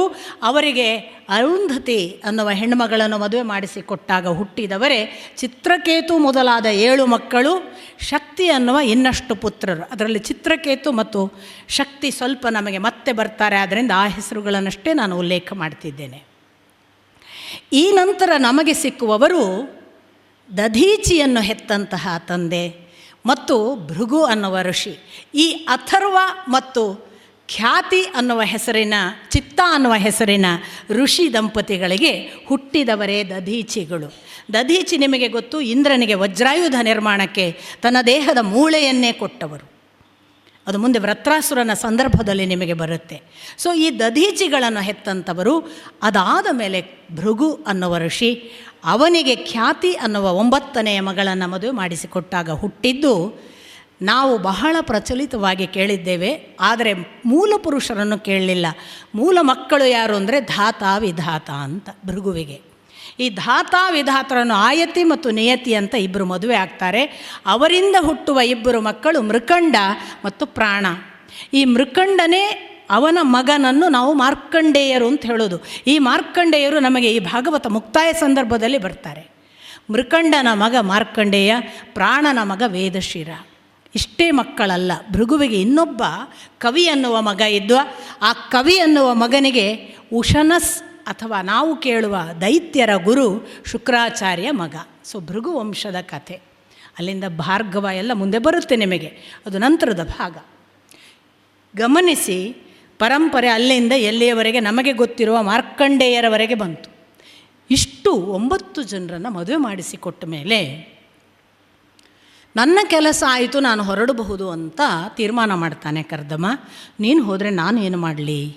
ಅಷ್ಟರಲ್ಲಿ ದೇವಹೂತಿಯ ಆ ವಿನಂತಿಯ ಜೊತೆಗೆ ಭಗವಂತ ಹೇಳಿದ್ದು ನೆನಪಾಗ್ತದೆ, ನಾನು ಬರ್ತೇನೆ ನಿನ್ನ ಮಗನಾಗಿ ಮತ್ತು ನಾನೊಂದು ವಿಜ್ಞಾನವನ್ನು ಹೇಳಿ ಹೋಗ್ತೇನೆ ಅಂತ. ಆಗ ದೇವಹೂತಿಯ ಮತ್ತೊಂದು ಸಂತಾನವೇ ಕಪಿಲ ಅನ್ನುವ ಮಗ. ಈ ಕಪಿಲ 9 ಜನ ಹೆಣ್ಣು ಮಕ್ಕಳಾದ ನಂತರ ಹುಟ್ಟಿದ ಒಬ್ಬ ಮಗ ಕಪಿಲ. ಅವನೇ ಭಗವಂತನ ಸಾಕ್ಷಾತ್ ಅವತಾರ ಈ ಭಾಗವತದಲ್ಲಿ. ಮತ್ತು 24 ಅವತಾರಗಳು ಅಂದಾಗ ಕಪಿಲನು ಒಂದು ಅವತಾರ ಅನ್ನೋದನ್ನು ನೆನಪಿಟ್ಟುಕೊಳ್ಳಿ. ಹೀಗೆ ಇದರ ಜೊತೆಗೆ 9 ಋಷಿಗಳ ಜೊತೆಗೆ ಒಬ್ಬ ನಾರದನನ್ನು ಸೇರಿಸಬೇಕು. 10 ಜನ.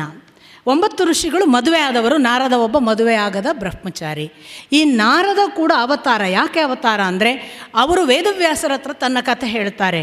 ನಾನು ಪೂರ್ವದಲ್ಲಿ ಒಬ್ಬ ಬಡ ಹೆಂಗಸಿನ ಮಗ, ಕೆಲಸ ಮಾಡುವ ದಾಸಿಯ ಮಗ, ನನಗೆ ಏನೂ ಹೊಟ್ಟೆಗಿಲ್ಲ, ಊಟಕ್ಕಿಲ್ಲ ಅಂತ ನಾನು ನನ್ನ ತಾಯಿ ಇಲ್ಲಿ ಎಲ್ಲೋ ಸೇವೆ ಮಾಡಿಕೊಂಡಿರು ಅಂತ ಕೆಲವು ಋಷಿಮುನಿಗಳ ಹತ್ರ ಇಟ್ಟಳು.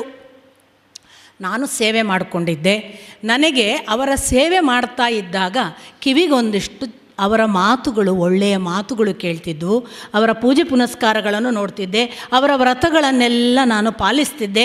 ಅವರು ಬಿಟ್ಟ ಊಟಗಳನ್ನೆಲ್ಲ ನಾನು ತಿಂತಿದ್ದೆ. ದಯವಿಟ್ಟು ಇದನ್ನೆಲ್ಲ ತಪ್ಪು ಅರ್ಥದಲ್ಲಿ, ಓಹೋ ಋಷಿಮುನಿಗಳು ಬ್ರಾಹ್ಮಣರು ಅವ್ರು ಬಿಟ್ಟದ್ದು ಊಟ ಮಾಡಬೇಕು ಅಂತ ಹೇಳಿದ್ದಾರೆ ಅಂತ ನನ್ನನ್ನು ದಯವಿಟ್ಟು ಕೇಳಬೇಡಿ. ಹಾಗಲ್ಲ, ಅದು ಸ್ವಲ್ಪ ದೊಡ್ಡವರ ಕಡೆಗೆ ಗಮನ ಕೊಡಿ.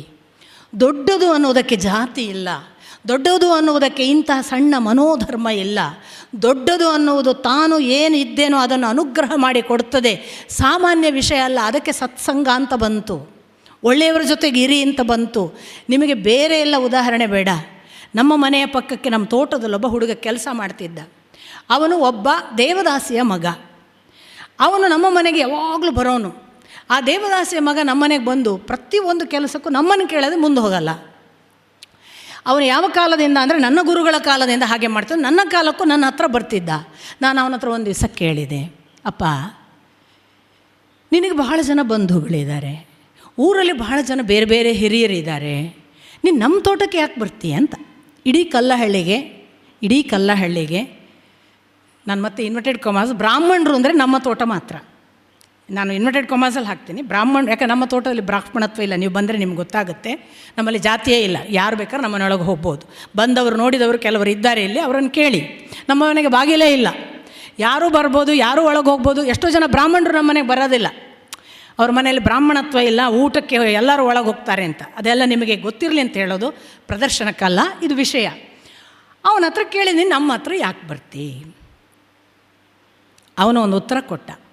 ನಮ್ಮ ಅವ್ವ ಸಾಯುವಾಗ ಹೇಳಿದಾಳ್ರಿ, ನಿತ್ರೆ ಸಣ್ಣ ಗಿಡದ ನೆರಳಾಗ ನಿಲ್ಲಬೇಡ, ದೊಡ್ಡ ಗಿಡದ ನೆರಳಾಗ ನಿಲ್ಲು. ಎಂಥ ಒಳ್ಳೆ ಸಂದೇಶ, ನಮಗೆಲ್ಲ ಪಾಠ ಅಲ್ವಾ ಅವನು ಹೇಳೋ ಮಾತು. ಆ ತಾಯಿ ಹೇಳಿದ ಮಾತು ನಮಗೆಲ್ಲ ಪಾಠ. ಯಾವನೋ ಸಣ್ಣವನ ಹತ್ರ ಹೋಗಿ ನಿಲ್ಲಬೇಡ, ದೊಡ್ಡವರು ಯಾರಿದ್ದಾರೆ ಅಲ್ಲಿ ಹೋಗಿ ನಿಲ್ಲು. ದೊಡ್ಡವರು ಒಂದಲ್ಲ ಒಂದು ಅನುಗ್ರಹ ಮಾಡ್ತಾರೆ. ಇದು ನಾರದರು ಕೊಡುವ ಸೂಚನೆ. ಅವರಿಗೇನೂ ಪಾಠ ಮಾಡಿಲ್ಲ, ಋಷಿಮುನಿಗಳು ತಂಪಾಡಿಗೆ ಕೆಲಸ ಮಾಡಿದ್ದಾರೆ, ಇವ ಸೇವೆ ಮಾಡಿದ್ದಾನೆ. ಆದರೆ ಎಷ್ಟು ಅನುಗ್ರಹ ಆಯಿತು ಗೊತ್ತಾ ನಿಮಗೆ? ಒಂದು ದಿನ ಅವನು ತನ್ನ ಋಷಿಮುನಿಗಳ ಅನುಮತಿ ತೆಗೆದುಕೊಂಡು ತಾಯಿಯನ್ನು ಕಾಣಲಿಕ್ಕೆ ಬರ್ತಾನೆ. ಆ ತಾಯಿಯನ್ನು ಕಾಣುವ ಕಾಡಿನಲ್ಲಿ ಆ ಕುಟೀರದಲ್ಲಿರುವ ತಾಯಿ ಒಂದು ಸಣ್ಣ ಹೊತ್ತಿಗೆ ಹಾಲು ತರ್ತೇನೆ ಅಂತ ಒಳಗೆ ಕಾಡಿಗೆ ಹೋಗ್ತಾಳೆ. ಹೋದವಳು ಹಾವು ಕಚ್ಚಿಸಿಕೊಂಡು ಸಾಯ್ತಾಳೆ. ಪುಟ್ಟ ಹುಡುಗ ನಾರದ ಬಾಲಕ, ಪೂರ್ವಾಶ್ರಮ, ನಾನು ಹೇಳೋದು ಪೂರ್ವಜನ್ಮ. ಆ ಹುಡುಗ ಎಣಿಸ್ತದೆ, ನನ್ನ ಅಮ್ಮ ಸತ್ತದ್ದು ನನಗೆ ಅನುಗ್ರಹ ಇರಬೇಕು. ಯಾವ ಸಣ್ಣ ಹುಡುಗನಿಗೆ ಈ ಮಾತು ಬಂದೀತು ಹೇಳಿ? ಅವನಿಗೆ ಋಷಿಮುನಿಗಳ ಪಾಠದಿಂದ ಅರ್ಥ ಆಗುತ್ತೆ, ಈ ಸಾವು ನನಗೆ ಏನೋ ಅನುಗ್ರಹ ಅಂತ. ಅವ ತಾಯಿಯ ಸಂಸ್ಕಾರ ಮಾಡಿದವನು ಒಂದೇ ಸಮನೆ ಭಗವಂತನನ್ನು ಹುಡುಕಿಕೊಂಡು ಹೊರಡ್ತಾನೆ. ಎಷ್ಟು ಭಗವಂತನನ್ನು ಬಿಟ್ಟು ಇನ್ನೇನೂ ಇಲ್ಲ, ಹಸಿವಿಲ್ಲ, ನೀರಡಿಕೆ ಇಲ್ಲ, ತಾನು ಮನೆ ಮಠ ಎಲ್ಲ ಮರೆತು ತನ್ನ ಪಾಡಿಗೆ ಹೋಗಿ ಒಂದು ಗಿಡದ ಕೆಳಗೆ ಕೂತ್ನಂತೆ, ಅರಳಿ ಮರದ ಕೆಳಗೆ. ಇದನ್ನು ವೇದವ್ಯಾಸರ ಹತ್ರ ಹೇಳುವ ನಾರದರು ಹೇಳ್ತಾರೆ, ಹಾಗೆ ಕೂತಿದ್ದ ನನಗೆ ಇದ್ದಕ್ಕಿದ್ದ ಹಾಗೆ ಹೃದಯದೊಳಗೊಂದು ಏನೋ ಅನುಭವವಾಯಿತು. ಆ ಅನುಭವ ಏನು ಅಂತ ಕಣ್ಮುಚ್ಚಿ ನಾನು ಅನುಭವಿಸುವ ಹೊತ್ತಿಗೆ ಒಂದು ಬೆಳಕಿನ ದರ್ಶನವಾಯಿತು. ನಾನು ಅತ್ಯಂತ ಸಂತುಷ್ಟನಾಗಿ ಅದನ್ನು ಅನುಭವಿಸಿ ನನಗೆ ಭಗವದ್ ದರ್ಶನವಾಗಿದೆ ಅನ್ನುವ ಸಂತೋಷದಿಂದ ಮೈ ಮರೆತು ಮತ್ತೆ ನೋಡಬೇಕು ಅನ್ನೋದರೊಳಗೆ ಅದು ಇಲ್ಲವಾಯಿತು. ನಾನು ಅಲ್ಪರಿದೆ. ಮತ್ತೆ ಮತ್ತೆ ಕೇಳಿಕೊಂಡೆ, ನನಗಷ್ಟು ಸಣ್ಣ ಕ್ಷಣದ ದರ್ಶನ ಯಾಕೆ ಕೊಟ್ಟೆ ಭಗವಂತ? ನನಗೆ ನಿನ್ನನ್ನು ಸಂಪೂರ್ಣ ಮತ್ತೆ ನೋಡಬೇಕು ಅಂತ ಆ ಪುಟ್ಟ ಬಾಲಕ ಕೂಗಿದನಂತೆ. ಆಗ ಅಶರೀರವಾಣಿಯೊಂದು ಕೇಳಿಸಿತಂತೆ, ನಾನು ದರ್ಶನ ಕೊಟ್ಟೆನು ಎಂದರೆ ಅದೇ ಅಂತಿಮ ಎಂದರ್ಥವಲ್ಲ. ಮುಂದೊಂದು ದಿನ ನೀನು ನನ್ನ ದಾರಿ ನಡೆಯಲಿಕ್ಕಿದ್ದಿ. ಈ ದಾರಿಯನ್ನು ನಡೆಯುವುದಕ್ಕೆ ಆ ದರ್ಶನ ಒಂದು ಆರಂಭ. ಮುಂದೆ ನಾನು ನಿನ್ನನ್ನು ಕರೆದುಕೊಳ್ಳುವವನಿದ್ದೇನೆ ಅನ್ನುವ ಸೂಚನೆ ಮಾತ್ರ ಅದು. ಹಾಗಾಗಿ ದರ್ಶನಕ್ಕೆ ಕಾಯಬೇಡ, ನಡೆ ಅಂತ ಸೂಚನೆ ಆಯ್ತಂತೆ. ನಮ್ಮಲ್ಲಿ ಬಹಳ ಜನ ದೇವರನ್ನು ಕಂಡಿದ್ದಾರೆ ಅಂತ ಹುಡ್ಕೊಂಡು ಹೋಗ್ತಿರಲ್ಲ, ದೇವರನ್ನು ಕಾಣುವುದು ಆರಂಭ. ಅವ್ರಿಗೆ ದೇವರು ಕಂಡಿದ್ದಾರಂತೆ, ನಾನು ಅವ್ರ ಹತ್ರ ಹೋಗ್ತೇನೆ. ದೇವರು ಕಂಡಂತಹ ಪ್ರಹ್ಲಾದನ ಅವಸ್ಥೆಯನ್ನು ಪದ್ಮಪುರಾಣ ಕೊನೆಗೆ ಏನಾಯಿತು ಅಂತ ಬರೀತದೆ, ನೆನಪಿಟ್ಕೊಳ್ಳಿ. ದೇವರ ದರ್ಶನ ಆರಂಭ, ದೇವರ ದರ್ಶನವೇ ಮುಕ್ತಾಯ ಅಲ್ಲ. ನಾರದರು ಆ ಬಳಿಕ ತನ್ನ ತಪಸ್ಸನ್ನು ಮುಂದುವರಿಸಿ ಹಾಗಾದರೆ ನಾನು ಯಾವ ದರ್ಶನವನ್ನು ಕಂಡಿದ್ದೇನೆ ಅವನನ್ನು ಸೇರುವವರೆಗೆ ನನ್ನ ತಪಸ್ಸು ಅಂತ ತೀರ್ಮಾನ ಮಾಡಿತನಂತೆ ಆ ಪುಟ್ಟ ಬಾಲಕ. ಕೇವಲ ಗುರುಮುನಿಗಳ ಸತ್ಸಂಗದ ಪರಿಣಾಮ. ಅಂಥ ನಾರದ ತನ್ನ ಆ ಒಂದು ತಪಸ್ಸಿನ ಫಲವಾಗಿ ಕಟ್ಟ ಕಡೆಗೆ ಬ್ರಹ್ಮನ ಪ್ರಳಯ ಕಾಲ ಅಂತ ನಿನ್ನೆ ದಿನ ಹೇಳಿದೆ ನಾನು, ಅವನೆಲ್ಲವನ್ನು ಇಲ್ಲವಾಗಿಸ್ತಾನೆ ಅಂತ. ಅಂಥ ಎಲ್ಲವೂ ನಾಶವಾಗುವ ಪ್ರಳಯ ಕಾಲದಲ್ಲೂ ಇದ್ದು ನೇರವಾಗಿ ಭಗವಂತನನ್ನೇ ಧ್ಯಾನಿಸ್ತಿದ್ದರಿಂದ ಭಗವಂತನನ್ನೇ ಸೇರಿದನಂತೆ. ಹಾಗೆ ಸೇರಿದ ಭಗವಂತ ಮತ್ತೆ ಬ್ರಹ್ಮ ಸೃಷ್ಟಿಯಾಯಿತಲ್ಲ, ಆಗ ಬ್ರಹ್ಮನ ತೊಡೆಯಿಂದ ಹುಟ್ಟಿದ.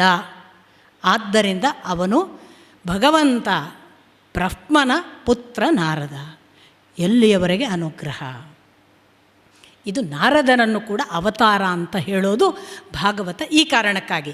ನಾರದರು ಕೂಡ ಅವತಾರ.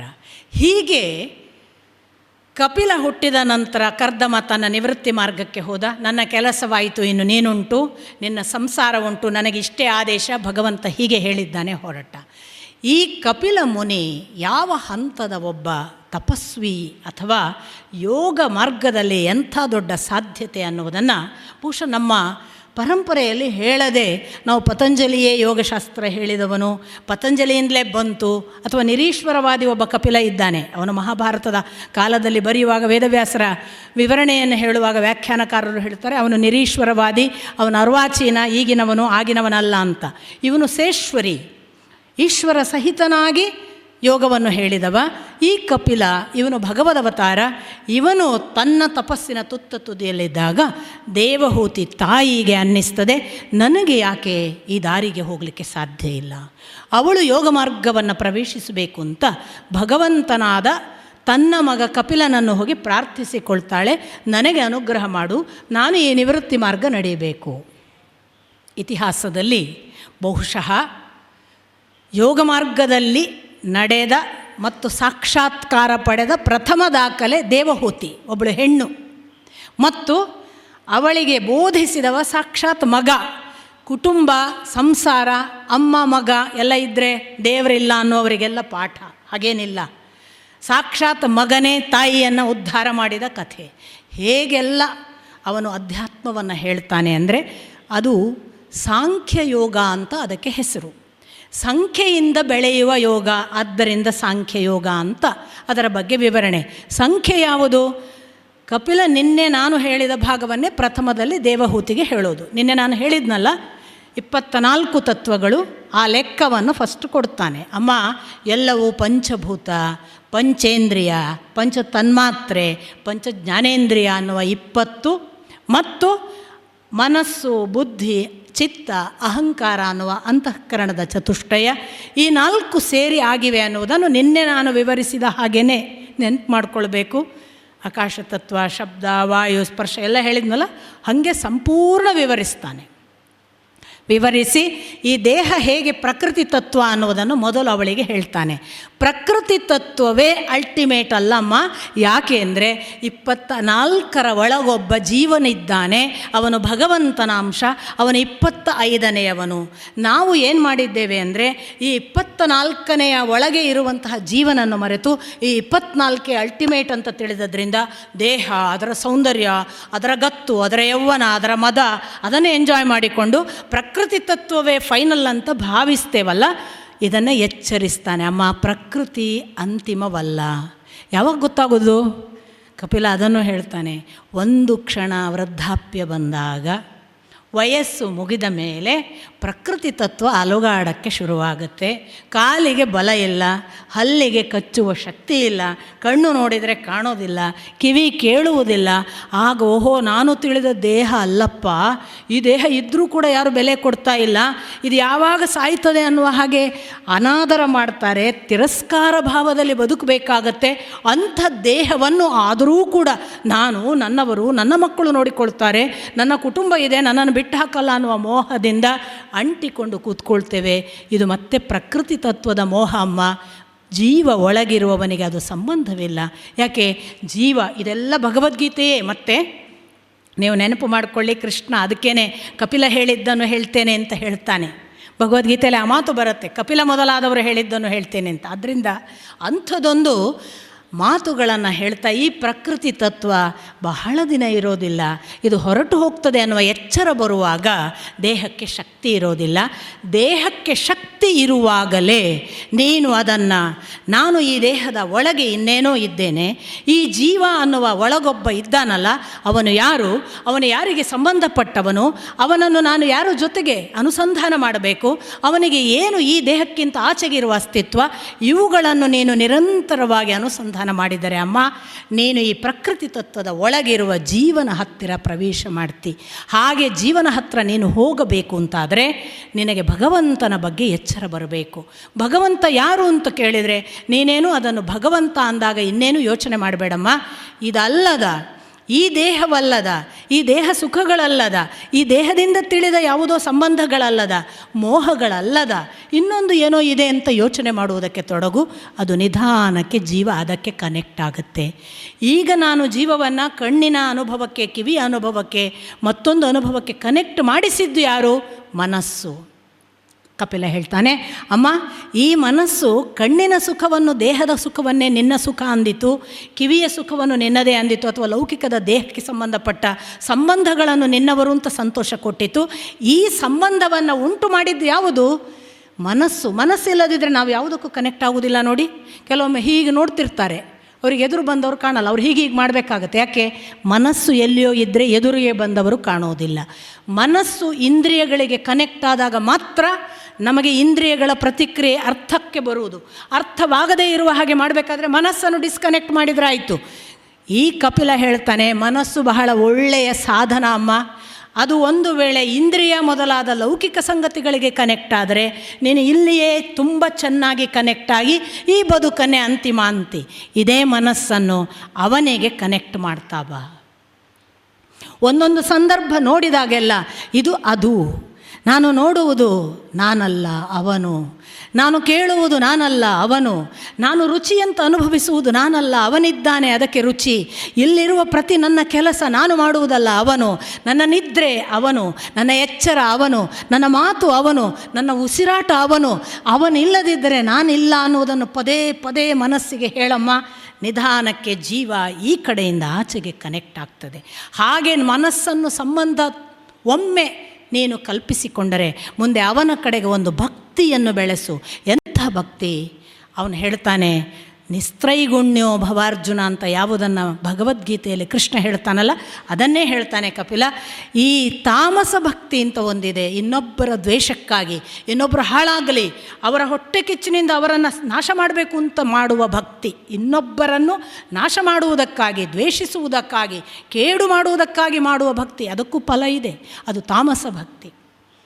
ರಾಜಸ ಭಕ್ತಿ ಇದೆ, ನಾನು ಮಾಡಬೇಕು, ನನ್ನಿಂದ ಆಗಿದೆ, ನಾನಲ್ಲದಿದ್ದರೆ ಇನ್ಯಾರು, ನನ್ನ ಗರ್ವ, ನನ್ನ ಅಹಂಕಾರ, ನಾನು, ನನ್ನ ಹೆಸರು, ಇದನ್ನು ತೋರಿಸುವ ದರ್ಪಕ್ಕೆ ಮಾಡುವ ಭಕ್ತಿ ರಾಜಸ ಭಕ್ತಿ. ಸಾತ್ವಿಕ ಭಕ್ತಿ ಅಂತ ಇದೆ, ಅದು ನನ್ನದೇನೂ ಇಲ್ಲ, ಭಗವಂತ ನನ್ನನ್ನು ನಿಯಮಿಸಿದ್ದಾನೆ, ಅವನಿಗಾಗಿ ನಾನು ನನ್ನ ಕರ್ತವ್ಯ ಮಾಡಲಿಕ್ಕೆ ಈ ನೆಲದಲ್ಲಿ ಇದ್ದೇನೆ, ಮಾಡ್ತೇನೆ ಅಂತ ಮಾಡೋದಿದೆಯಲ್ಲ ಅದು ಸಾತ್ವಿಕ ಭಕ್ತಿ. ಕಪಿಲ ಹೇಳ್ತಾನೆ, ಸಾತ್ವಿಕ ಭಕ್ತಿ ಕೂಡ ಎಲ್ಲೋ ಒಂದು ಮೋಹಕ್ಕೆ ಕಾರಣ ಆಗಬಹುದು, ಅದನ್ನೂ ದಾಟು. ನಾನು ಭಗವಂತ ಹೇಳ್ತಾನೆ ಅಂತ ಮಾಡ್ತೇನೆ ಅನ್ನೋದು ಕೂಡ ಒಂದು ಆಕಾರಕ್ಕೆ ಅಟ್ಯಾಚ್ಮೆಂಟ್ ಆಗ್ಬೋದು. ಆ ಭಗವಂತ ನಿರ್ಗುಣ ಸ್ವರೂಪನ ಒಂದು ನಿಸ್ತ್ರೈಗುಣ್ಯವಾದ ಕೊನೆಯ ಭಕ್ತಿಗೆ ಬಾ ಅಂತ ಹೇಳ್ತಾನೆ. ಅದು 4ನೇ ಹಂತದ ಭಕ್ತಿ. ಆ 4ನೇ ಹಂತದ ಭಕ್ತಿಯೇ ಶ್ರೇಷ್ಠ ಅಂತ ಕಪಿಲ ಮುನಿ ಇವಳಿಗೆ ಬೋಧಿಸ್ತಾನೆ.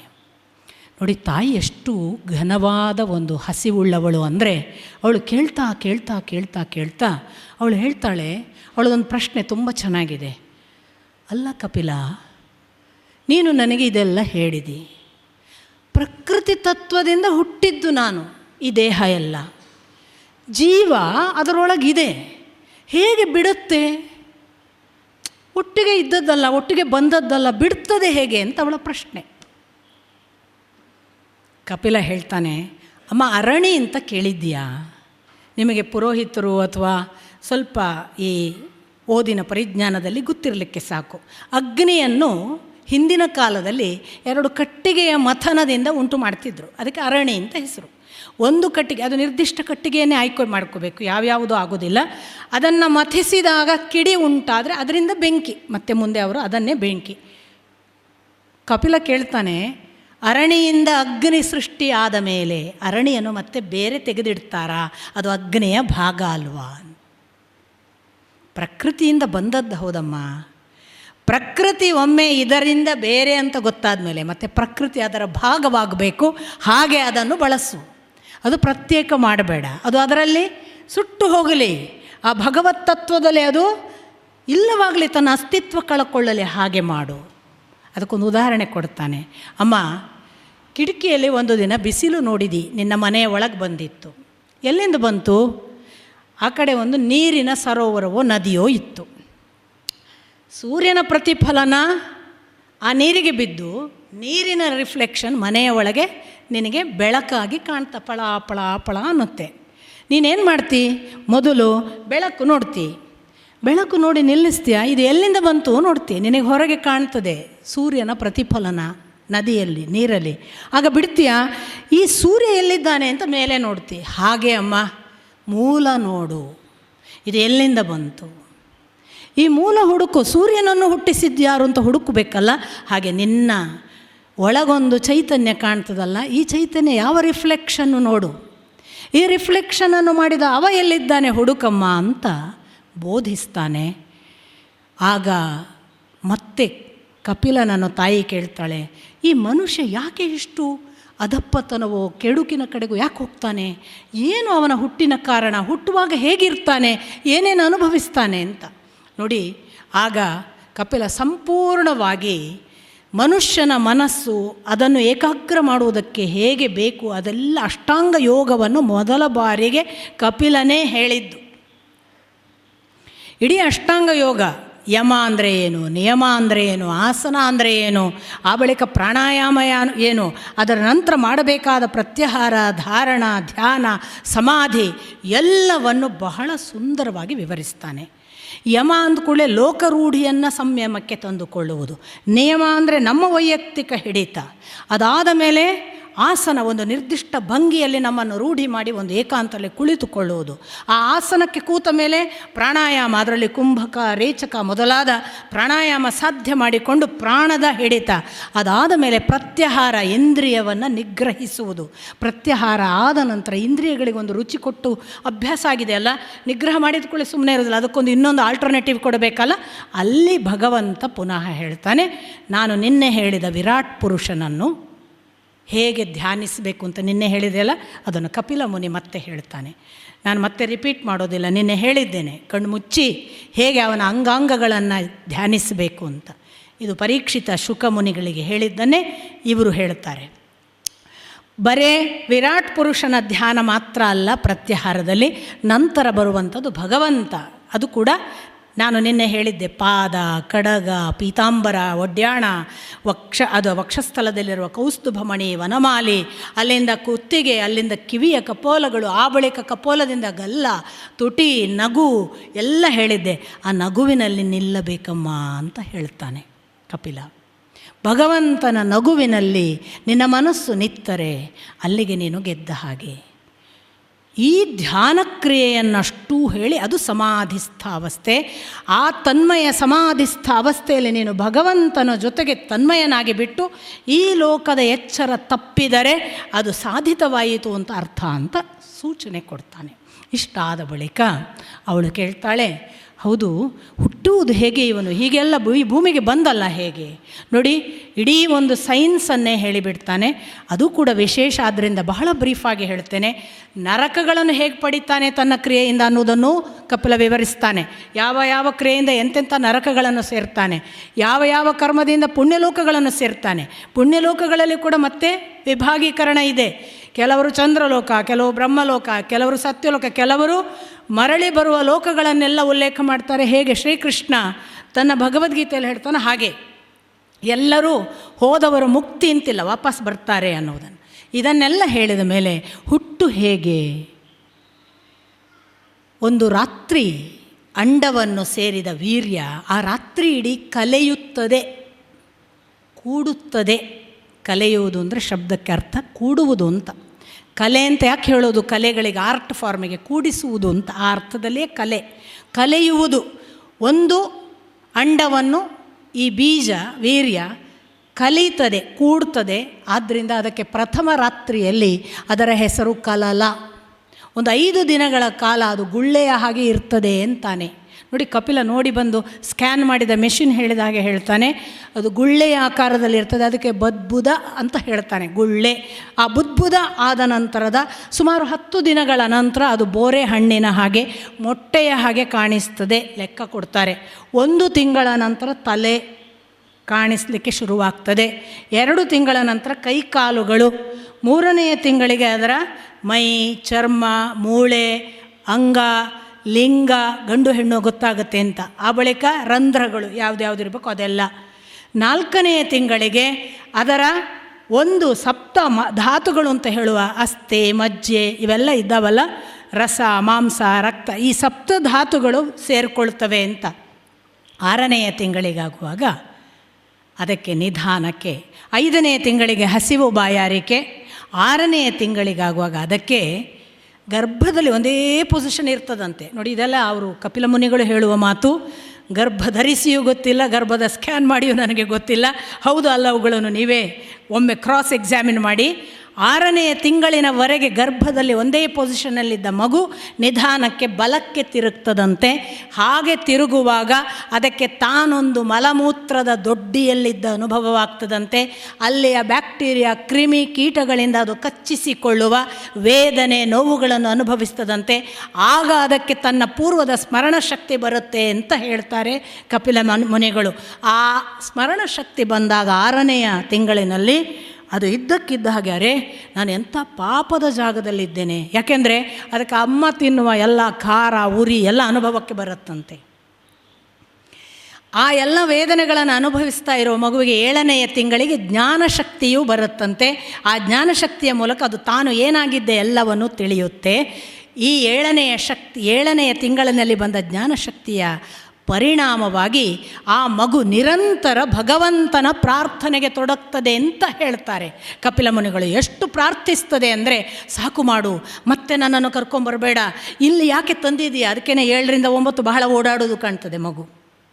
ಸಿಕ್ಕಾಪಟ್ಟೆ ಒದ್ದಾಡುತ್ತಂತೆ, ಭಗವಂತನ ಹತ್ರ ಹೇಳುತ್ತಂತೆ, ಮುಕ್ತಾಯ ಮಾಡು, ನನ್ನನ್ನು ಮತ್ತೆ ಈ ಭೂಮಿಗೆ ಕರ್ಕೊಂಬರಬೇಡ, ಈ ಯೋನಿಯಲ್ಲಿ ಹುಟ್ಟಿಸಬೇಡ, ಈ ಗರ್ಭದ ವೇದನೆ ಬೇಡ ನನಗೆ ಸಾಕು, ನಿನ್ನ ಹತ್ರ ಕರ್ಕೊ ಅಂತ ನಿರಂತರ 9 ತಿಂಗಳ ಕಾಲ, ಅಂದರೆ ಕೊನೆಯ 2 ತಿಂಗಳು ಅದು ಸಾಕಷ್ಟು ಭಗವಂತನನ್ನು ಪ್ರಾರ್ಥಿಸ್ತದಂತೆ. ತನ್ನ ಪೂರ್ವಕರ್ಮದ ಎಲ್ಲವನ್ನೂ ಕಂಡಿರ್ತದೆ, ಜ್ಞಾನಶಕ್ತಿಯಿಂದ ಅಷ್ಟು ಗೊತ್ತು, ಪೂರ್ವ ಸ್ಮರಣೆ ಇದೆ. ಅಂಥ ಮಗುವಿಗೆ ಒಂದು ದಿನ ವಾಯು ತನ್ನ ಪರಿಣಾಮವನ್ನು ಅದರ ಮೇಲೆ ಪ್ರಯೋಗ ಮಾಡಿ ತೆಗೆದು ದೂಡ್ತಾನಂತೆ. ವಾಯು ದೂಡುವುದು, ಪ್ರಾಣವಾಯುವು ತೆಗೆದು ದೂಡಿದಾಗ ಬರುವ ನೋವು ಅದೇ ಹೆರಿಗೆ ನೋವು. ಹಾಗೆ ಬಂದ ಮಗು ಒಂದು ಸಾರಿ, ನಿಮಗೆಲ್ಲರಿಗೆ ಗೊತ್ತು, ಅಲ್ಲೊಮ್ಮೆ ವಾಯು ತನ್ನ ನಿರ್ಬಂಧವನ್ನು ಮಾಡ್ತಾನಂತೆ. ಹಾಗೆ ಹುಡ್ತದೆ ನೋಡಿ ಮಗು, ಒಂದು ಸಾರಿ ಉಸಿರು ಹಾಗೆ ಉಯ್ ಅಂತ ಕೂಗುತ್ತೆ ಅಲ್ವಾ. ಈ ಒಂದು ನಿಲ್ಲಿಸಿದನಲ್ಲ, ಒಂದು ಕ್ಷಣ ಹೊರಗೆ ಬರುವಾಗ ವಾಯುವಿನ ಚಲನೆಯನ್ನು ಛಕ್ಕಂತ ನಿಲ್ಲಿಸಿ ಹೊರಗೆ ಬಿಟ್ಟಲ್ಲ, ಮತ್ತೆ ಸ್ಮರಣೆ ಹೋಯ್ತಂತೆ, ಪೂರ್ವದ ಜ್ಞಾನಶಕ್ತಿ ಹೋಯಿತು. ಹುಟ್ಟುವಾಗ ಮತ್ತೆ ಅಜ್ಞಾನ, ವಿಸ್ಮರಣೆ, ಮತ್ತೆ ಒದ್ದಾಟ, ಮತ್ತೆ ಬೆಳವಣಿಗೆ, ಮತ್ತೆ ಆ ಮೂಲಕ್ಕೆ ಹೋಗಬೇಕು ಅನ್ನುವ ಹಸಿವಿನ ಹುಡುಕಾಟ. ಇದನ್ನು ಹೇಳ್ತಾನೆ ಕಪಿಲ ಮುನಿ. ಇಷ್ಟನ್ನು ಹೇಳಿದ ನಂತರ ದೇವಹೂತಿಗೆ ಅನ್ನಿಸ್ತದೆ, ತಾನು ಇನ್ನು ಈ ದಾರಿ ಬಿಟ್ಟು ಇನ್ಯಾವುದಕ್ಕೂ ಹೋಗುವುದಲ್ಲ ಅಂತ ತೀರ್ಮಾನ ಮಾಡ್ತಾಳೆ. ಅವಳು ತನ್ನ ಪಾಡಿಗೆ ತಾನು ಏಕಾಂತ ಹುಡುಕಿ ಕೂತ್ಕೊಳ್ಳುವ ಹೊತ್ತಿಗೆ ಕಪಿಲ ತಾನು ನಿವೃತ್ತಿ ಮಾರ್ಗ ಹುಡುಕಿ ಹೊರಟಾಗಿತ್ತು. ಗಂಡ ಇಲ್ಲ, 9 ಮಕ್ಕಳಿಲ್ಲ, ಕಟ್ಟಿದ ಆ ವಿಮಾನದ ವೈಭವದ ಮನೆ, ಮಗ ಹೋಗಿದ್ದಾನೆ, ಅದನ್ನೆಲ್ಲ ಬಿಟ್ಟಳಂತೆ. ಆ ಅಷ್ಟೂ ವೈಭವದ ಮನೆಯನ್ನು ಯಥಾಪ್ರಕಾರ ಜಟಾಧಾರಿ ಒಬ್ಬ ಋಷಿಯ ಹಾಗೆ ತನ್ನ ಏಕಾಂತದ ವಿರಕ್ತಿಯ ತಪಸ್ಸಿನ ಜೀವನ ಆರಂಭಿಸಿದಳಂತೆ. ಹಾಗೆ ಆರಂಭಿಸಿದ ದೇವಹೂತಿಯ ತಪಸ್ಸು ನಿರರ್ಗಳವಾಗಿ ಮುಂದುವರಿದು ಜಟೆ ಕಟ್ಟಿ, ಕೂದಲೆಲ್ಲ ಜಟೆ ಕಟ್ಟಿ ಆತ್ಮಸಾಕ್ಷಾತ್ಕಾರ ಆಗುವವರೆಗೆ ಏಳಲಿಲ್ಲ. ಆರಂಭದಲ್ಲಿ ಮಗ ಹೋದ ಅನ್ನುವ ದುಃಖ ಇತ್ತು, ಕುಟುಂಬ ಇಲ್ಲ ಅನ್ನುವ ವೇದನೆಗಳಿತ್ತು. ಅವೆಲ್ಲವೂ ಕಳಚುತ್ತಾ ಭಗವಂತನ ಕಡೆಗೆ, ಭಗವಂತನ ತತ್ವದ ಕಡೆಗೆ, ಭಗವಂತನನ್ನು ಸೇರುವ ಆ ಅನಿಮಿತ್ತನ ಕಡೆಗೆ ಕೂಡಿಕೊಂಡಳಂತೆ. ಇದು ನಮಗೆ ಪ್ರಥಮ ದಾಖಲು. ಇತಿಹಾಸದಲ್ಲಿ ದೇವಹೂತಿ ಸಾಕ್ಷಾತ್ಕಾರ ಪಡೆದಳು, ಯೋಗ ಮಾರ್ಗದ ತುದಿಯನ್ನು ಮುಟ್ಟಿದಳು, ಭಗವಂತನನ್ನು ಸೇರಿದಳು ಅನ್ನುವಲ್ಲಿಗೆ ಆ ದೇವಹೂತಿ ಮತ್ತು ಅವರ ಒಂದು ಮೊದಲನ ಮಗಳ ಸಂಸಾರದ ಕಥೆ ಮುಗಿಯಿತು. ಅದರಲ್ಲಿ ಕಪಿಲ ಅವತಾರವು ಮುಗಿಯಿತು. ಇನ್ನು ಆಕೂತಿ ಅನ್ನುವ ಮಗಳು, ರುಚಿ ಎನ್ನುವ ಪ್ರಜಾಪತಿ ಅಂತ ಬಂದ ಕೂಡಲೇ ನೀವು ತಿಳ್ಕೊಬೇಕು, ಬ್ರಹ್ಮನ ಮಕ್ಕಳು ಅಂತ. ರುಚಿ ಎನ್ನುವ ಪ್ರಜಾಪತಿ, ಅವನು ಆಕೂತಿಯನ್ನು ಮದುವೆಯಾದ. ಅವರಿಗೆ 2 ಮಕ್ಕಳು, ಯಜ್ಞ ಮತ್ತು ಪುರುಷ. ಯಜ್ಞ ಮತ್ತು ಅವರ ಯಜ್ಞ ಪುರುಷ ಅಂತ ಅವನಿಗೆ ಹೆಸರು. ಯಾಕೆ ಅಂದರೆ ಅವಳು ಶ್ರೀ ಅನ್ನುವವಳೇ ಹೆಂಡತಿಯಾಗಿ ಹುಟ್ಟುತ್ತಾಳೆ ಅವನಿಗೆ. ಯಜ್ಞನು ಭಗವಂತನ ಅವತಾರವೇ. ಈ ಯಜ್ಞ ಪುರುಷನು ಭಗವಂತನ ಅವತಾರ ಅನ್ನುವುದು ನಿಮಗೆ ಭಾಗವತ ಹೇಳುತ್ತೆ.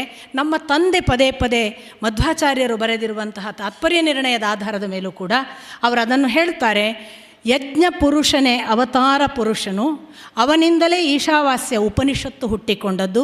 ಯಾವಾಗ ಅಂತ ಕೇಳಿದರೆ, ಭೂಮಿ ಮುಳುಗಿತಲ್ಲ, ನಾನು ಎಲ್ಲಿ ಮಾಡಲಿ ತಪಸ್ಸು ಅಂತ ಸ್ವಯಂಭುವ ಮನು ಕೇಳಿದಲ್ಲ, ಆ ಸ್ವಯಂಭುವ ಮನು ತಪಸ್ಸು ಮಾಡುವುದಕ್ಕೆ ಕೇಳುವಾಗ ಅಥವಾ ಭೂಮಿ ಮುಳುಗಿದ್ದು ಯಾಕೆ ಅಂತ ಕೇಳುವಾಗ ಅವನು ಸ್ವತಃ ತಪಸ್ಸಿಗೆ ಕೂತನಂತೆ. ಭೂಮಿ ಯಾಕೆ ಮುಳುಗಿತು, ಯಾರು ಇದಕ್ಕೆ ಉತ್ತರ ಕೊಡುವವರು ಅಂತ. ಆಗ ಅವನು ಕರೆದುಕೊಂಡದ್ದು ತನ್ನ ಮುಂದೆ, ಕಣ್ಣಿನ ಮುಂದೆ ತನ್ನ ಮಗಳ ಮಗನನ್ನು, ಯಜ್ಞನನ್ನು. ಅವ ಯಜ್ಞ ಭಗವಂತನ ಅವತಾರ ಅನ್ನೋದು ಅವನಿಗೆ ಗೊತ್ತಿತ್ತು. ಆ ಯಜ್ಞ ಪುರುಷ ಇವನಿಗೆ ಉತ್ತರ ಕೊಟ್ಟಂತೆ, ಈಶಾವಾಸ್ಯಮಿದಂ ಸರ್ವಂ ಯತ್ಕಿಂಚ ಜಗತ್ಯಾಂ ಜಗತ್ ತೇನ ತ್ಯಕ್ತೇನ ಭುಂಜೀತ ಮಾಗ್ರಧ ಕಸ್ಯ ಸ್ವಿಧನಂ ಅಂತ. ಇದನ್ನು ಕೇಳಿದ. ಇದರ ನಂತರ ಇಡೀ ಈಶಾವಾಸ್ಯ ಉಪನಿಷತ್ತು ಅವನಿಗೆ ಯಜ್ಞಪುರುಷನಿಂದ ಬೋಧೆ ಆಯಿತು. ಹಾಗೆ ಸ್ವಯಂಭುವ ಮನು ಸ್ವತಃ ತನ್ನ ಮೊಮ್ಮಗನಿಂದ ಇಡೀ ದೇವರ ಕುರಿತ ವಿವರಣೆಯನ್ನು ಪಡೆದ. ಮೊಮ್ಮಗ ಯಜ್ಞ ಪುರುಷ ಭಗವಂತನ ಅವತಾರ, ಅವನಿಂದ ಹುಟ್ಟಿದ ಈಶಾವಾಸ್ಯ ಉಪನಿಷತ್ತಲ್ಲ, ಅದು ಯಾಜ್ಞೀಯ ಮಂತ್ರೋಪನಿಷತ್ತು. ಯಜ್ಞ ಪುರುಷನಿಂದ ಹುಟ್ಟಿದ್ದರಿಂದ ಅಂತ ಅಪ್ಪನ ವಿವರಣೆ. ಹೀಗೆ ಯಜ್ಞ ಪುರುಷನ ಕಥೆ. ಅವನು ಯಜ್ಞಪುರುಷ ಒಂದು ಭಗವದ್ ಅವತಾರ ಅನ್ನುವುದು ಮತ್ತೆ ಭಾಗವತದಲ್ಲಿ 24ರಲ್ಲಿ ಒಬ್ಬ. ಇನ್ನು ಪ್ರಸೂತಿ ಮತ್ತು ಕೊನೆಯ ನಾವು ನೋಡ್ತಾ ಇರುವಂತಹ ಪ್ರಸೂತಿ ಅನ್ನುವ ಮಗಳು ಧರ್ಮನನ್ನು ಮದುವೆಯಾದಳು. ಈ ಪ್ರಸೂತಿಗೆ 16 ಜನ ಹೆಣ್ಣು ಮಕ್ಕಳು. 16 ಜನ ಹೆಣ್ಣು ಮಕ್ಕಳಲ್ಲಿ 13 ಜನರನ್ನು ಧರ್ಮನಿಗೆ ಮದುವೆ ಮಾಡಿಸಿಕೊಡಲಾಗುತ್ತೆ. ಆ 13 ಹೆಣ್ಣು ಮಕ್ಕಳು ಒಂದು ಹಂತದಲ್ಲಿ ಮೂರ್ತಿ ಅನ್ನುವವಳು ಧರ್ಮನನ್ನು ಸೇರಿ, ಮೂರ್ತಿ ಅನ್ನುವ ಹೆಣ್ಣು ಮಗಳು 16ರಲ್ಲಿ 13ನೇ ಹೆಣ್ಣು ಮಗಳು ಶ್ರದ್ಧಾ, ದಯಾ, ಮೇಧ ಹೀಗೆಲ್ಲ ಹೆಸರಿದೆ. ನಾನು ಬಹಳ ಎಲ್ಲರನ್ನು ಹೇಳಲ್ಲ. ಆ ಮೇಧ, ದಯಾ ಇವರೆಲ್ಲ ಅಲ್ಲದೆ ಕೊನೆಯ ಮೂರ್ತಿ ಅನ್ನುವ ಹೆಣ್ಣು ಮಗಳು ಧರ್ಮನನ್ನು ಸೇರಿ ಹುಟ್ಟಿದ ಒಂದು ಮಗುವೆ ನರನಾರಾಯಣ. ಅವರು ಮತ್ತೆ ಅವತಾರ ಭಾಗವತದಲ್ಲಿ.